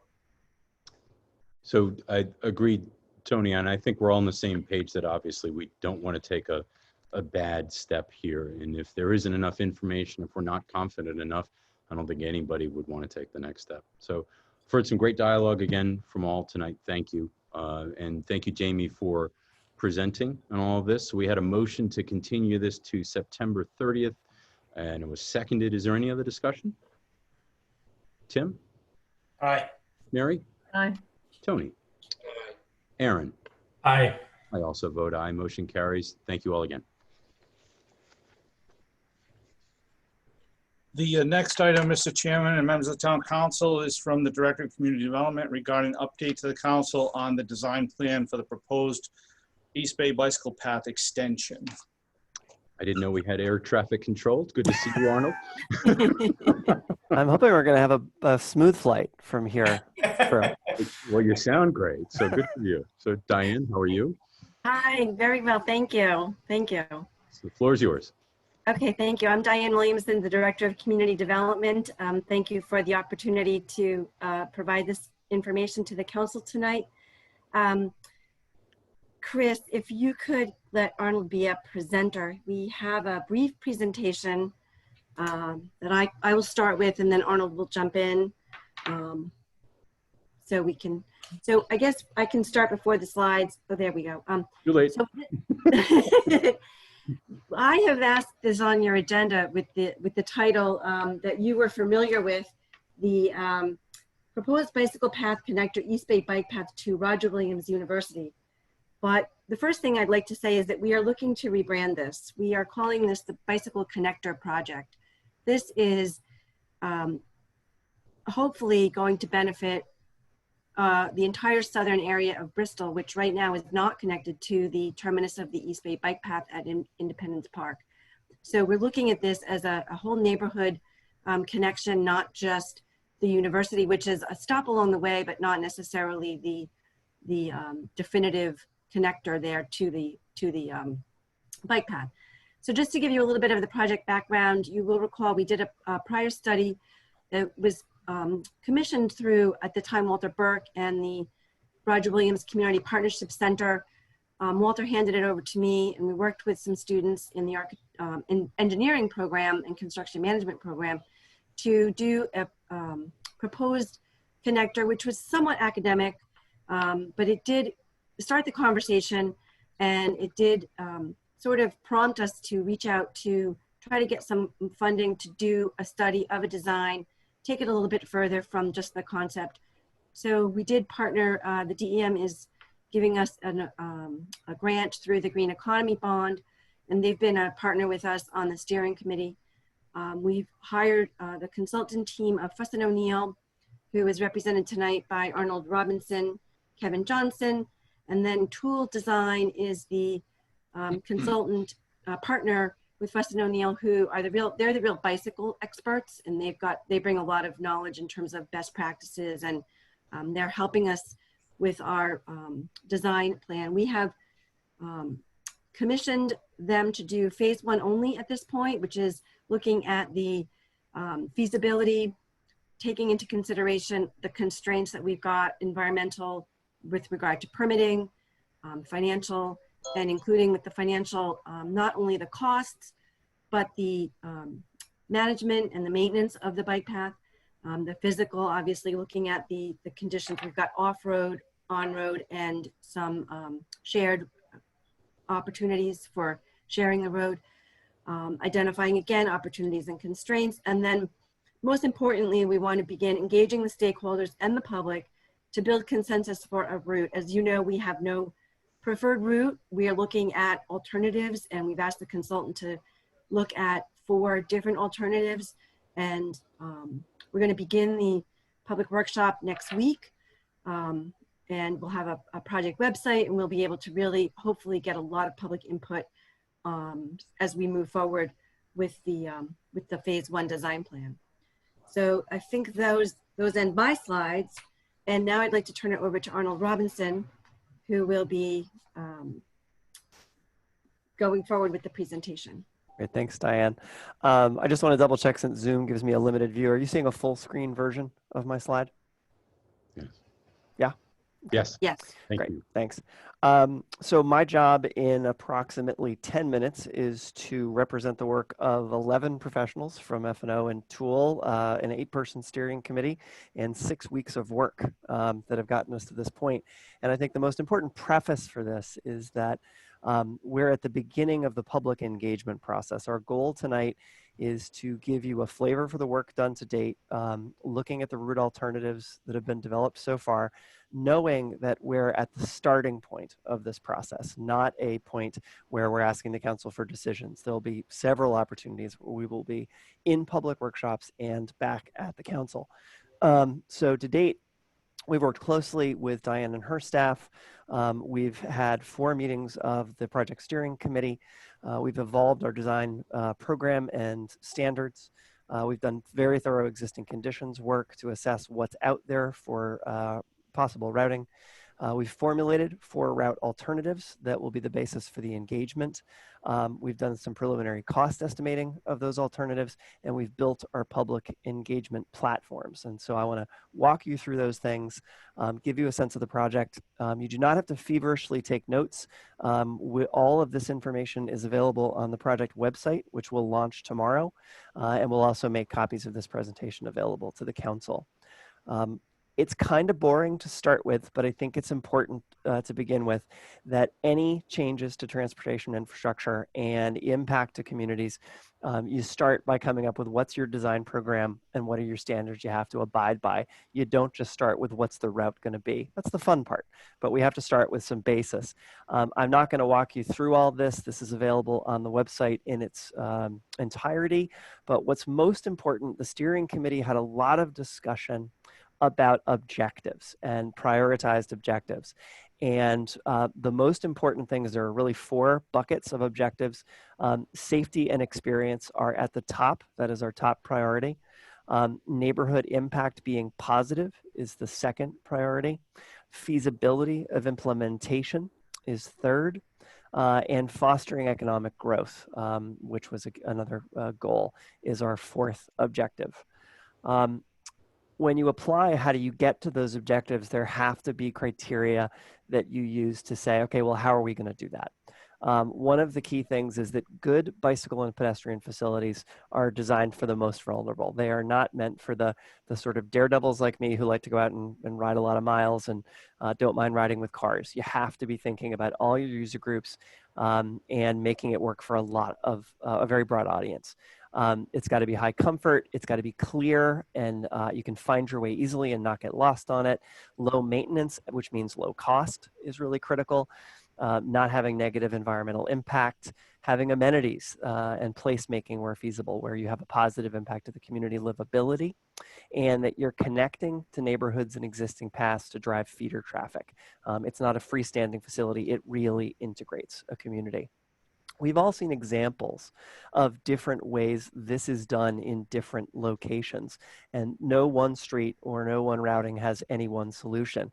We're all very familiar on the right with the bike path, and we're often familiar with sort of painted on-street bicycle lanes. There are lots of other formats that Tool really brings to bear on this that we're going to talk about as different ways when we get into public engagement. So sort of have a very broad mindset when you think about the ways of safely connecting places for bicycles and pedestrians. One of the things that's been critical has been understanding the ground. So we've worked very hard for the entire team to both get out there, which has been kind of tricky with COVID, but to get out on bikes, to get out and walk the ground, and begin to digest the different situations. And I just say we have 3 really big buckets of conditions here. The first is the historic urban core, which any path that connects the south part of town up to the East Bay Bike Path will have to pass through, which is built up in urban. We've got some more suburban context, think Woodlawn Avenue, sort of broader streets out there, which are a little different. And then you've got larger state roads. So 114, 136, those segments, which are different in character, but have to perform to state standards and have certain safety guidelines and have higher traffic volumes. Part of that analysis that we have done has been to not just go out and take pictures, but to sort of break these down by their dimensions and make observations. So we've done this for 16 different sections along the possible routeways. And you look at something like this, where we're looking at Ferry Road and a segment between Van Wickle and Ambrose. We use a tool called Street Mix. So these buildings do not write back to me and say, this isn't exactly what my house looks like on Woodlawn, on Ferry Road. but it matches where are the planted zones, where are the trees, where are the utility poles, how wide is that breakdown lane or that painted stripe, how big are the travel lanes out there in the field. So we've done that for all of these different sections that are very different. Hope Street and thinking of Metacom, which is completely different as an existing section. The other thing that we've really had to look at deeply is environmentally sensitive zones that are out there in the field. So as we move from the south to the north, you've got obviously Metacom, which has wetlands along its sides, which is a designated impaired watershed in terms of stormwater and water quality. The section of which Roger Williams studied of looking between Griswold and Woodlawn back at the sewer treatment plant, the area where the town has talked about extending Wood Street along Silver Creek, and you've got some areas that are designated for some endangered species as well. And then you've got on top of that, regulatory designations. You've got not only state highways that fall under DOT, you've got scenic roadway designations, you've got National Register historic districts, and you've got local historic districts. So all that has to be taken into account when you're thinking of treatments. So before I begin to show you some of the route alternatives that have been developed in coordination with our steering committee, I want to preface it by saying part of our job as a consultant team is to formulate really all possible alternatives that are viable from a safety standpoint and from a function standpoint. We, of course, have road sections that as part of our early analysis, we looked at and said, it just isn't going to work. It's not going to be part of a possible alternative. And we can talk through those. The reason, though, we like to show a very wide range, we have a couple of reasons. The first is it is important to get people gathered around discussions that identify good segments or good possible routing. It's just as important to have people voice where they don't think routing should be. We need to solicit that input to get a strong sense of where people shy away from and where they want to go to. And those of you who know me know that I normally do that through sticky notes. Can't do that with COVID. And so we're going to use more electronic means to elicit those reactions from folks. And that's important. So it's our job to be the lightning rods, to put out these ideas. And part of anyone who participates in this public workshop process, public participation process, they should have that reaction of, are you kidding me? That's not the right place to put that. That's what we need to capture. So I just want to put that in context. So what we've really looked at is really sort of what I would call 4.5 routes that are out there in the field. I'm going to take you through each of them. One of the things that's important, though, that this slide illustrates, if you look at each of those circles that has a number on it, that's what we call a key decision point. That's where you are really casting the die into which direction a routing is going. And so we'll talk through each of the routes, but really the key ones are when you are at the intersection of Ferry with Metacom Avenue, where those split to head down the hill or head out Metacom. If you do come back along Griswold, do you keep along Griswold, number 2, or do you break north through the woods? Item 3 is the foot of Ferry and Wood Street, where it breaks off into Hope. And then 4 is the intersection of Woodlawn and Wally, where there's an opportunity for movement. And then 5 is really the area that takes place around Veterans Park. I would also bundle sort of Washington Street into that as well. So I want to show you the 4 routes, but before I do that, part of the process we will go through is to give you some guiding principles based on our opinions. We apply those 4 criteria of safety and experience, neighborhood impact, implementation feasibility, and economic growth to each of these maps as we show them. And it's meant to tell you what we're thinking, but elicit reactions by people participating in the public process.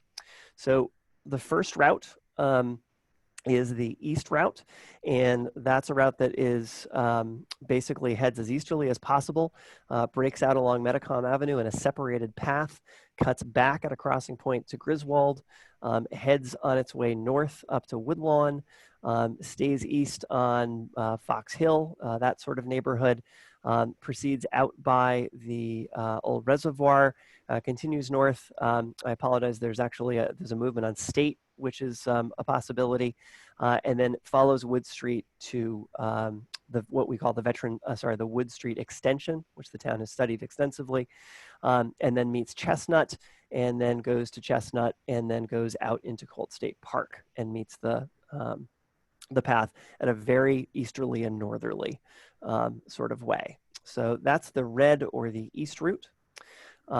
The route that is blue on most of our mapping, we call Middle on Wood. Same routing along to Griswold, but instead of cutting north through to Woodlawn, it uses a town-owned parcel to cut back to Wood Street and follows Wood in its entirety to Veterans Park, crosses where that existing footbridge is, not necessarily on that structure, and then works its way through Thomas Park out to a crossing point on Hope Street, probably at the existing crosswalk at Sip and Dip. So that's the blue route. There is another middle route, which is more based on High Street. So this follows Griswold, but essentially goes down to Ferry, takes a right to take advantage of the wide right-of-way, merges with Wood, takes advantage to the low traffic count to cut over on Wally, and then follows High Street north to a similar configuration. It also has an option of cutting left at Franklin, but we're showing you this full route that goes up to Veterans and again makes that passage through Thomas Park out towards that crossing point of Hope Street. And then the last option is the far west route, which is the purple route on most of our mapping. And this is one that basically stays on the westerly side of Ferry Road on a new path constructed along in front of that section in Blythewald, down to the foot where it stays on that side of the road onto a new pathway that is on the south side of Hope, where it would actually cross up High Street and then cut down Constitution down to Thames. And that obviously meets where a lot of the existing bike traffic comes down through the East Bay bike path.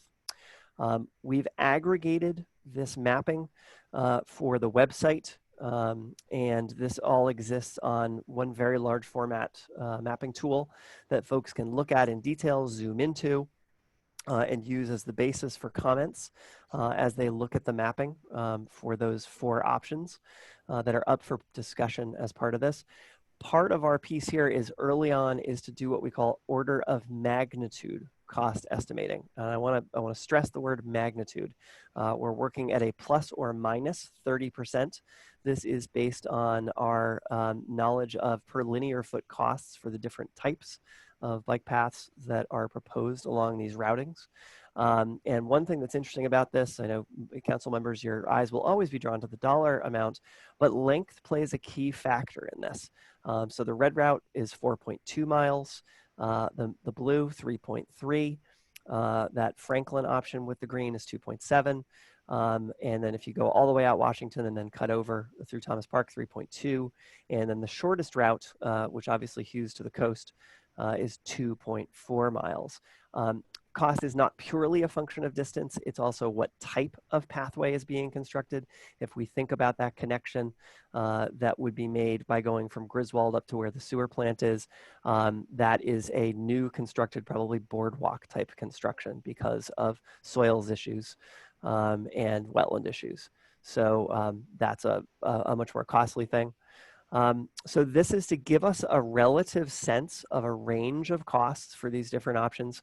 Obviously, as we get further into more detail, we're able to get tighter on those costs. Although I want to emphasize phase 1, as Diane said, is really sort of the first 10%. It's looking to really look at a routing with these factors in mind. So as I said at the beginning, and my last section of this presentation is to really talk about how can people engage in this. That's council members, stakeholders, property owners, members of the public, cyclists, pedestrians. How can you get in on this, especially in this sort of COVID period? So the goals of any engagement, good public engagement, are that we build everybody's shared knowledge. This is a project where everybody has unique knowledge because Bristolians walk these streets, cycle these streets, drive them, use them in different ways, and all of those are valuable. And only if we share those perspectives do people sort of build their own knowledge base and move beyond their current knowledge. We want to solicit really authentic and robust input. And that means, people reacting strongly to different pieces and saying, I like it, I don't like it, I have questions, I want to understand more. And that has to be civil and productive. And so, workshops, even in a Zoom age, have to be managed with rules and for how we just discuss things and how we address each other. So how can folks learn more? I'll take you and show you the project website. I will show you some of the public workshop dates and then how people will provide input as well into this project. There's lots of ways to provide input. So we've built a fairly robust project website with lots of different elements to it. There is all of the pieces that I've presented to you are on the website. There's a full public participation venue. There's full mapping of the alternatives. There's a calendar of all upcoming events. There's also useful links on prior studies and best practices for good bicycle facilities. So folks can learn as much as they want and take a deep dive. That website is down here. We'll make that link live tomorrow, and folks can go on and peruse this to their heart's content and participate to their heart's content. And we'll show you how we're going to push that out so folks learn about that. There's also a geo-coded online and input tool for folks who may not feel like they want to speak up at a workshop.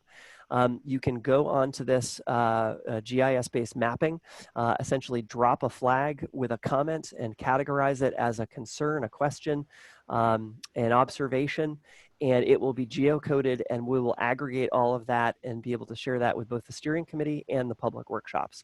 So folks can drop in. Also, all of these dots are hyperlinked to Google Street View, so folks can go on and take a look at that street as they're dropping their comment. We'll also hyperlink all of those section drawings of existing conditions on those roadways and potential treatments on those roadways. We will obviously be having our Zoom workshops. There are 2 scheduled as part of the contract. The first one coming up next Wednesday is the route alternatives discussion. It's an expanded version of what you're seeing tonight, and a chance for folks to ask questions and get more informed about that and learn how to offer comments into the process. I'll share with you the process. The next one will be on the 16th of September, and that's prioritized route alternatives. The way we're going to do the outreach is media coverage through Bristol Phoenix. We'll also be working on online media as well to get this promoted. The project website will be our main way of educating, and we'll be doing Facebook posts through both affiliated stakeholder organizations and the Town Zone Facebook as well. The schedule as we move forward, there are really 3 big phases. The first phase is the one we're just about to enter, which is discussion of route alternatives. What's critical about this phase is there is no favored routing. There's no even favored segments. It is putting up these 4 as the test cases for folks to weigh in on. We're with you tonight. We'll be with the public workshop. We'll leave these sessions with the input from those 2, plus all the online input. And we'll meet back with the steering committee on the 1st of September. And that will be the chance to talk about what routes are showing up as high priority possibilities and what ones are dropping to the bottom as negative. We'll come back, we'll brief you on the 9th about what we found and that draft priority list. We will also post that on the website. And we will have public workshop number 2, in which it is still very wet clay. People can still put the thumbprints in things. And by saying, here's what's rising to the top and here's what's falling to the bottom. We're looking for consensus at that in this phase. And finally, we'll leave those sessions. The steering committee reconvenes and we see if we have some clear indications of preferred routing. We come back to the council on the 30th and we say, this is what we've heard during these input phases. This is what we've heard from the online platforms. And this is a route recommendation for moving to the next phase, which would be schematic design. Another key is schematic design does not mean things are locked. At that point, we take it to a next phase, but we have a lot of good input from all of this to guide all other possibilities as well, but it needs to begin to head towards sort of a feasible sense of where things are heading. So that's an overview of where we are in process, what we've produced so far. I do have the sort of coded map that I can leave up on the presentation view if folks want to use that as a basis when we have discussions, and I can highlight things and zoom in. Or we can switch back to the conference view depending on the council's preference. That was excellent. Thank you, Arnold. That was a lot of information. I think our goal this evening was to give the public and obviously the council a first blush on what's being talked about. I'm going to open it up to my colleagues if there's any initial questions.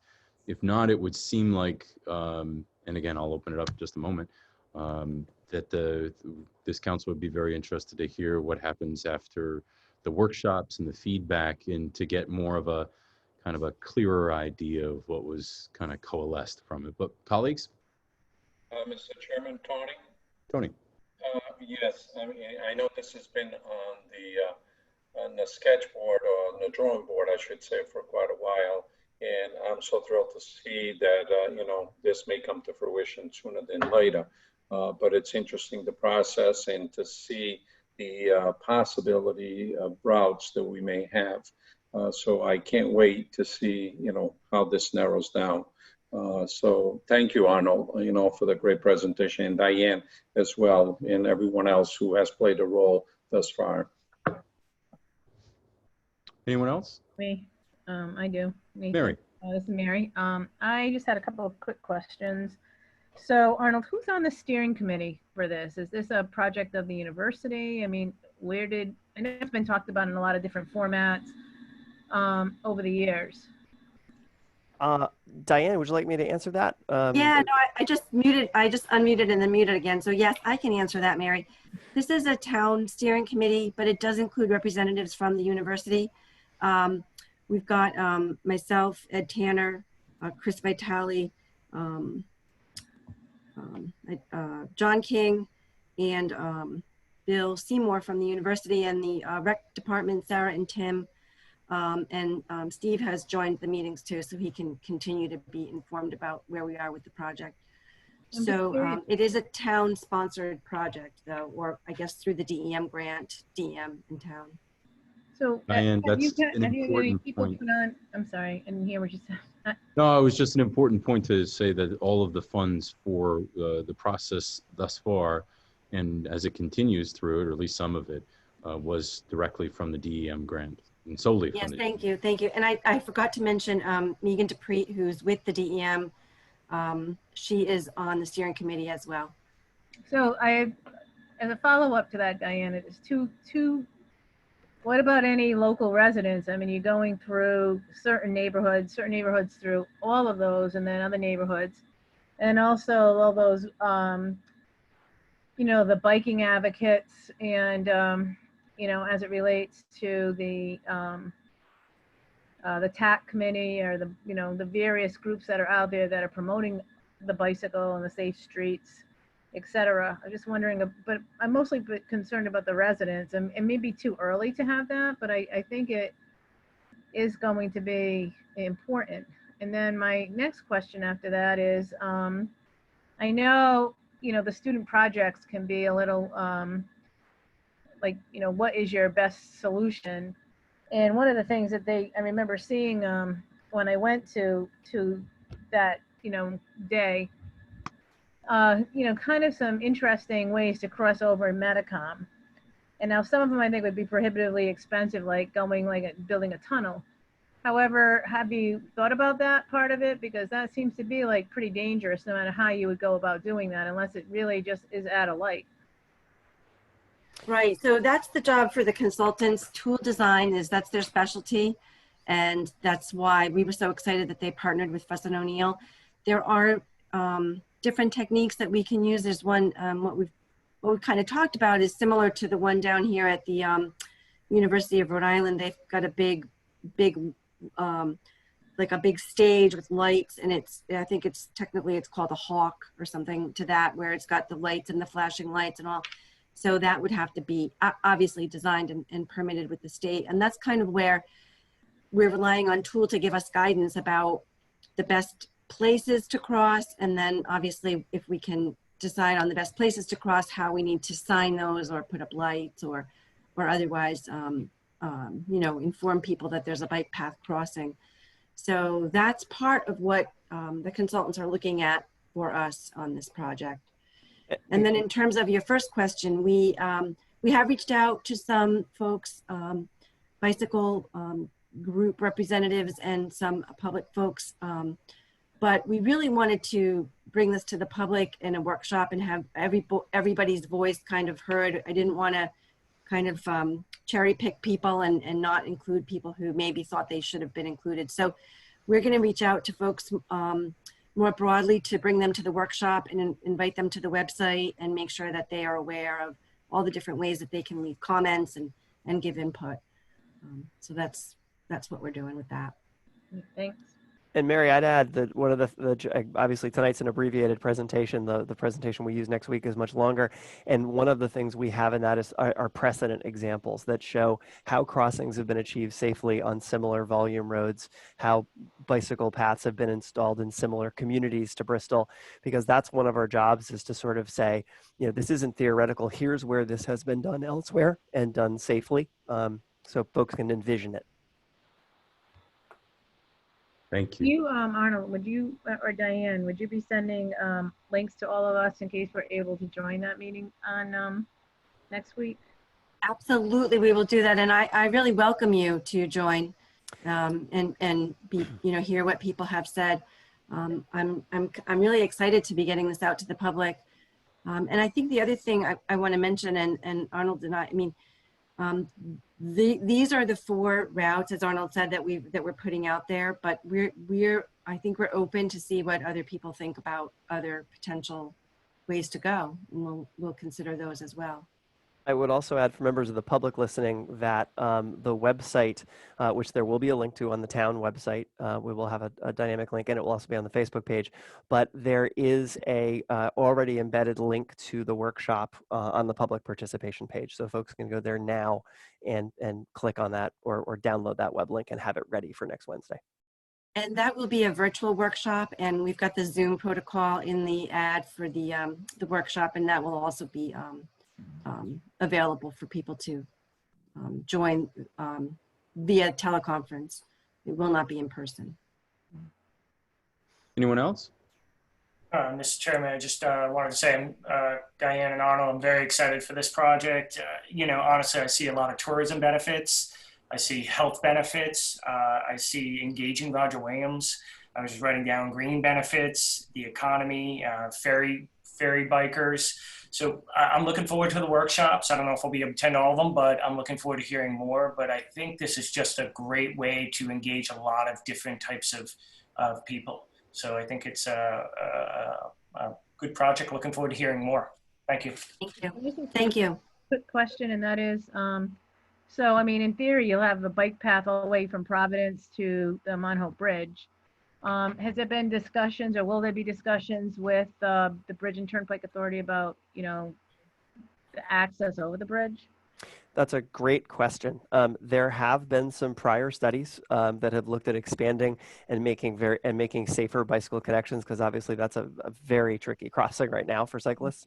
And so we will be doing an update on that and where that stands as part of the workshop. But it is absolutely one of our goals here that this is part of a regional system, because Aquidneck Island at the same time is looking at expanding its bicycle facilities. Good. Well, that's great. Thank you. Good question. Anything else? Well, it was wholly comprehensive. Nice job, Arnold. Nice Thank you very much.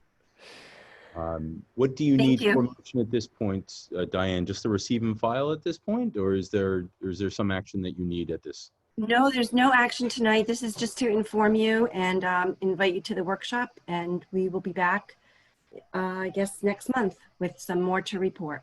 Diane, just remind everybody when the next workshop is and where they see it again, please. So the next workshop is next Tuesday. Arnold, I think you said Wednesday, but it is Tuesday the 25th. Tuesday.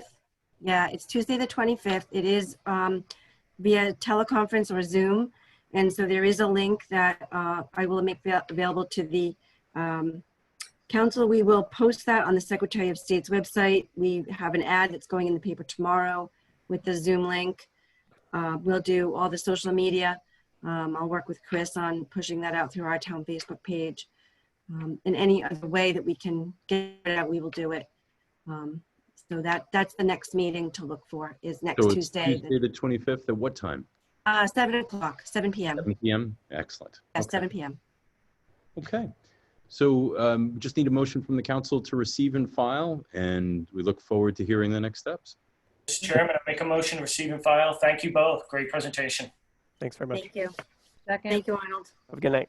Motion made by Tim, seconded by Mary to receive and file. Is there any other discussion? Tim? Aye. Mary? Aye. Tony? Aaron? Aye. I also vote aye. The motion carries. Thank you very much. And again, thank you, Arnold and Diane. Thank you.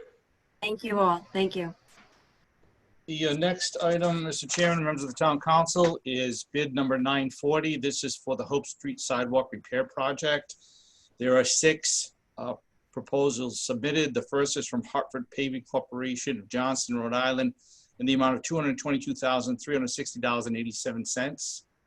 The next is from LAL Construction Company of Fall River in the amount of $185,219.35. The third is from Narragansett Improvement Company of Providence in the amount of $146,900 even. The next is from JML Excavation of Bristol in the amount of $186,575. The fifth is from D'Amber Construction Company of Coventry in the amount of $177,000.85. And the final is Carty Corporation of Warwick in the amount of $199,550. Mr. Administrator, would you remind everyone, I know it is the Hope Street Sidewalk Project. Where in particular is this project? This will be from the VFW Creek Lane to Colt Avenue. Excellent. Repair in kind. Thank you. What's the council's pleasure? Make a motion to refer it to the town administrator to act in the best interest of the town.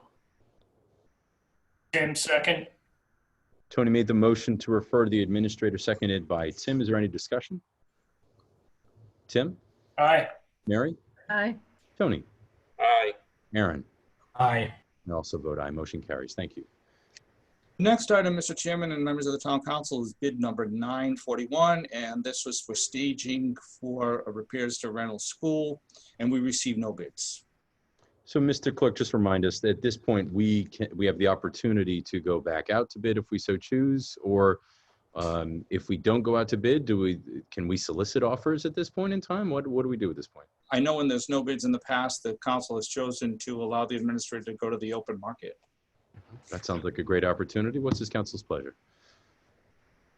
Make a motion to refer to the town administrator to go to the open market at this point. Barney, second. Motion made by Tim, seconded by Tony to allow the administrator to go to the open market for this bid. Is there any discussion? Tim? Aye. Mary? Aye. Tony? Aye. Aaron? Aye. I also vote aye. Motion carries. Thank you. The next item, Mr. Chairman and members of the Town Council, is the periodic report provided by Alan Klepper of the Bristol County Water Authority. Tim, make a motion to receive and file. Tony, second. Motion made by Tim, seconded by Tony to receive and file. Is there any discussion? Tim? Aye. Mary? Aye. Tony? Aye. Aaron? Aye. I also vote aye. Motion carries. We're moving now. See that? See how quick we're going now? So Yeah. The next item, Mr. Chairman, is a report from the town solicitor regarding Morrison versus Bristol. Mr. Solicitor. Yes, this will be quick. This is a case that's been around for about a decade, so I'm happy to report that it's been resolved. This case involved open space area from Harding Estates off of Hope Street. And what had happened basically was the Morrisons had obtained a fence permit from the town of Bristol. As it turned out, the fence was being built in an area owned by the Bristol Land Conservation Trust, and the Morrisons were attempting to claim adverse possession against the trust. Long story short, they have removed the fence. The case has been settled in a favorable way, and just wanted to bring that good news to all of you. Outstanding. You just need to receive and file? Yes, please. Thank you. Excellent news. Glad to see that one off the books. It's an old one. Motion to receive and file. Tim. Second, and I so agreed, lived through that, and so glad to see that this has come to rest. We had a motion made by Tim, seconded by Tony. Is there any other discussion? Tim? Aye. Mary? Aye. Tony? Aaron? Aye. I also vote aye. Motion carries. We're at HH 17 now, right, Mr. Clerk? That's correct, Mr. Chairman. This is an item provided by the town administrator regarding a trash and recycling cart policy. I know this was a item that Councilman Perella had brought, so I want to say 2 meetings ago. I'm not sure. The days seem to meld together lately. But I know that there's an update. I think but I'd like to open with you, Mary, if I may. Thank you. Yes, because thank you, Mr. Chairman. Last week I had submitted an agenda item. I did not know this policy was going to be in the packet, asking for an update and basically a status report on my issue that I brought up in regards to the 35-gallon trash bins that many of our seniors have been asking about. And at that meeting, if you recall, we talked about it, and I believe that I asked for a survey of some sort, for something to be out there so that we could have some official way of recognizing people and their interest, because the point that DPW made as a counter to the argument or the rationale why not to do it was that it's expensive, you have to have a minimum order and so forth and so on. I know that I got several calls myself, or emails, or just letters in general, and some were sent to me at the town hall and then directed to me here at home, and so forth. I know some people have said that they have left also some name, called to the DPW. Some have said that they have called the DPW, but no one seemed to really understand what they would, it didn't at that moment, maybe it was too new, didn't know what list they were referring to. And I'm concerned about it. And if I could just take one moment, this is one that I just got in the packet, our packet for our council meeting. And it was, Mary, please know that we are interested in smaller garbage bins. As we're always discussing keeping seniors in place / at home, we believe that town should do all it can to help elderly do just that. And thank you for your consideration. And it's signed by the petitioner. And I think that I feel like it's a little bit lost sight of, because I know the local paper did a really good job on discussing this issue. And I think that is what was the impetus for people to respond to me, because I was mentioned in that article. But I haven't seen a whole lot being done in any ways to, I don't know if promote is the right word, but if we need to keep a list and we need to be able to address this, I don't see that that's been done formally. And I'm a little concerned about that. So I don't want to go too far off of this, but let me just go back 1 second here.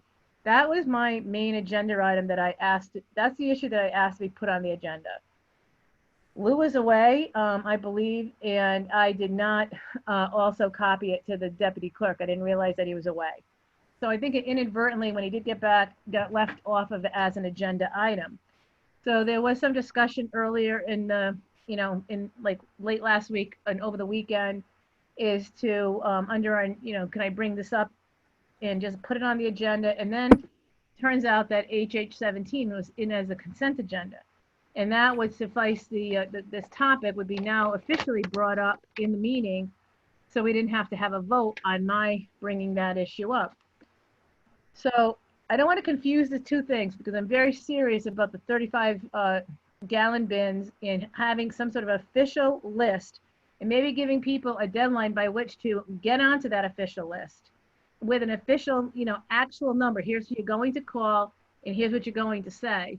Because I thought that maybe a Google form survey for people who are able to do the internet would be very, very helpful, but that didn't happen. Now, on the trash and recycling cart policy that I saw, I kind of was taken aback by it, I have to be honest with you, because while I've been advocating for the 35-gallon, the smaller ones for some people, I do know that many people have wanted to switch out for the 95, and some have. And I saw that the new policy has already been in effect. and that the carts, if they wanted to swap them out, would be $100 for a 95-gallon trash recycling cart if it was available. They'd have to come and pick it up themselves, et cetera, et cetera, et cetera. My concern is that, and this is where I don't want to see us fall into something. And I think I'll try to find some time to do this. And maybe Lou, you can help me. We had many discussions about this whole trash thing, and some of them were at workshops. Some of those discussions were at budget hearings, and some of them were at regular council meetings. The discussions at the budget hearings, we know that there's not a lot of people that necessarily listen to those or go to those meetings. So I'm primarily concerned with what we promised people in a public meeting. They're all public meetings. At a regular council meeting, when we said we're going to roll these out, and then come summer, once they're out there, that you can see how they work for your family, and if you need to change them, we can swap them out. I want to be sure that whatever we said we were going to do, we're actually doing, and that there's some notice to the public that if you want to swap them out, here's your deadline. But all of a sudden, some people were able to get the 95-gallon bins, and some people can't. Some got them for free, and all of a sudden they can't. Well, I don't think we should go on forever, because swapping them out, you're going to have like crappy, they're going to get all messed up. The 2-year-old bins, you're not going to want to swap those out. But what I think is that you have to put some time frame on this and say, if you want to make a change, here's your 2, 3, 4 week notice in order to do that. Because I think what's happened right now is very unfair. I think it's very unfair that we have talked about like going bigger and smaller, and that now we're saying we're not going to go smaller potentially. And the people who have said, well, I need bigger bins, some got them, some didn't. And the policy's in effect, and there's like not many people on the waiting list. And back to that, my 35-gallon issue, there has to be close to 100 in order to do it. Well, if nobody's keeping an official list, how are we going to know that? Because I know I've gotten at least 10 or 12 people who have contacted me directly. Now I've got to go through, make sure I can find all of those emails and all of those, letters and everything else. So I'm very concerned about the whole process of this whole thing. So I just want to make sure that you understand that there's two aspects to my concerns, and that because I can confuse people sometimes when I talk in general. So Mary, I think the administrator, I can see him wanting to respond there. I know that there is a potential solution, as you've already mentioned, about the 35-gallon. Mr. Administrator, you want to share that? Yes, I just lost the policy here on my iPad, but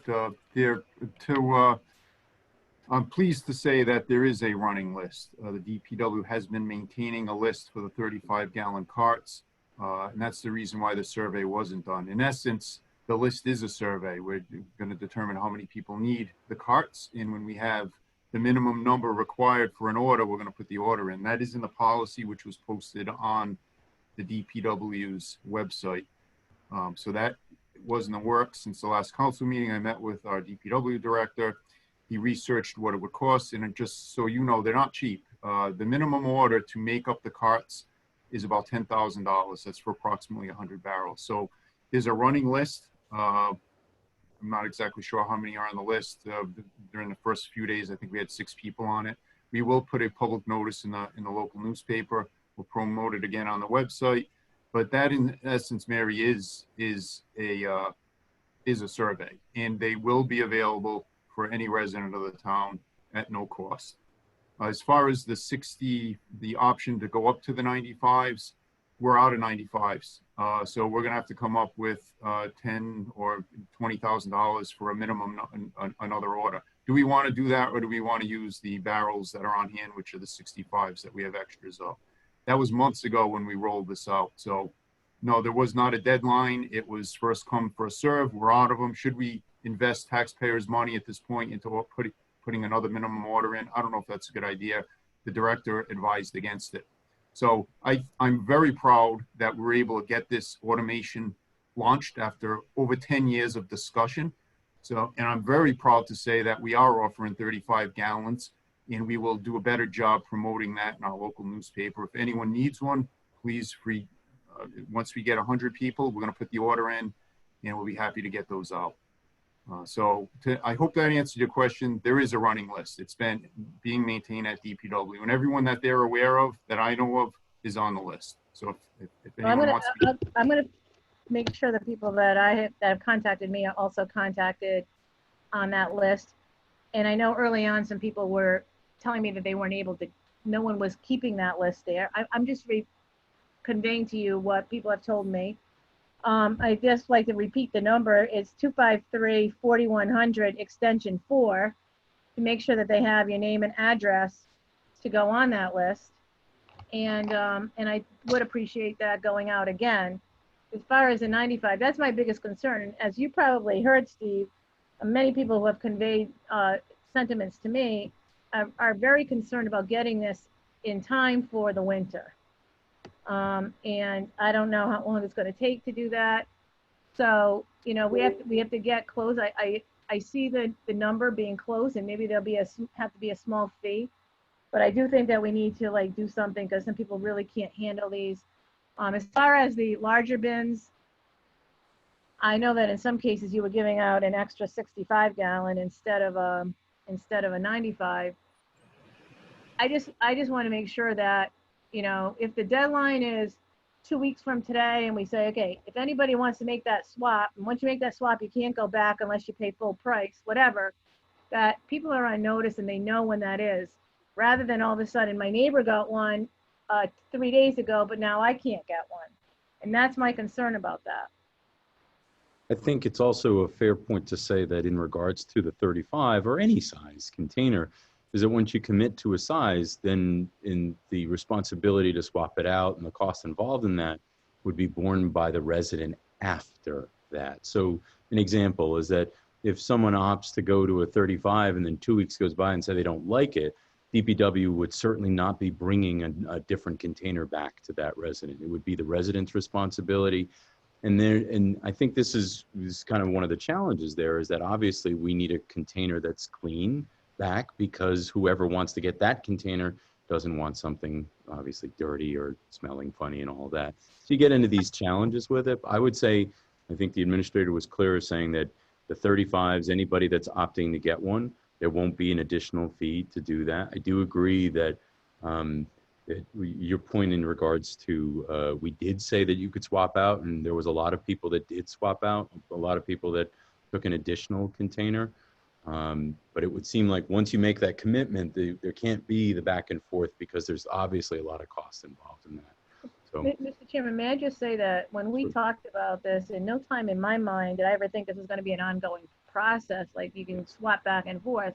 agreed. You know, my sense was, and what I feel that I conveyed to people who raised this issue early on, and you know, of course, the rollout was great, and it got caught up in the middle of the whole COVID pandemic, you know, just the beginning of the pandemic, was let's give them a chance to get this all out, get it operational, and then by the summer. So there would be some point at which you could make the request, make the changes, but not just go on indefinitely.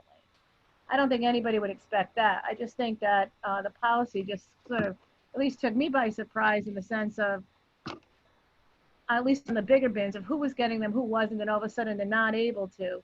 And the fact that we need to make sure we have a very clear, comprehensive way of going about that everybody. So Steve, for example, I have this letter from, it's one person, and I think it's one family, but they're different addresses. This is a handwritten letter that was addressed to me, and it was put into my packet. I'm not sure you have that. I can scan that or send that to you, or put these two people's names and addresses on the list. I just want to make sure, or do they need to call directly? Like, I will make sure you get this. You want it, if it's easier to get it to me, as long as they're committed to a 35, send it to me. But you know, I'll make sure they're on the list. Okay. But you know, I just have to advocate for my department. That was 18,000 carts that went out during difficult times. The program is very successful. We haven't had any injuries that I'm aware of with the automated system, which is a change for us. So I'm proud of what we did, and I'm happy to say now that we are offering the 35 at no gallon, at no charge. So I hear what you're saying. We're doing the best we can to please all of our residents. They're all important. They're all taxpayers. I understand that. We're doing the best we can, but there is a lot to manage here, a lot to manage, and everyone has their individual needs. It's very difficult, and I want to just thank my department members for being as patient as they are.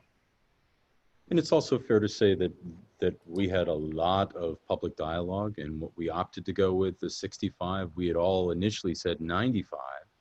And as part of the conversation, that 95 benefit was to really do a bi-weekly for the recycling. We ended up going with the 65s, a smaller size, to be more, I don't know, so it worked for more residents. I know part of our dialogue had to do with senior citizens. We talked about that at length, and was it appropriate to go the size? So I think we all agree that there was a lot of effort that went into this. I think this last piece of the 35, if we end up getting enough residents that are interested in it, then we'll place that order, as the administrator also said.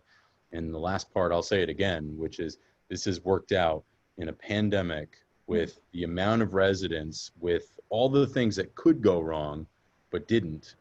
And you know, you talk about a year that we got to be due for a hurricane, a tornado, all that stuff. So, wow. So, but it was an outstanding job, and I didn't hear anything other than that.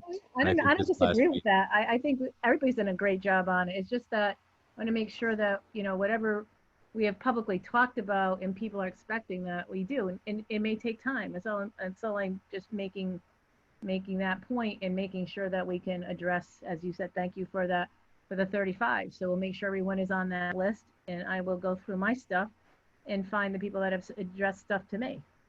Perfect. So it would seem like a receive and file at this point, Mary, unless you'd like another action.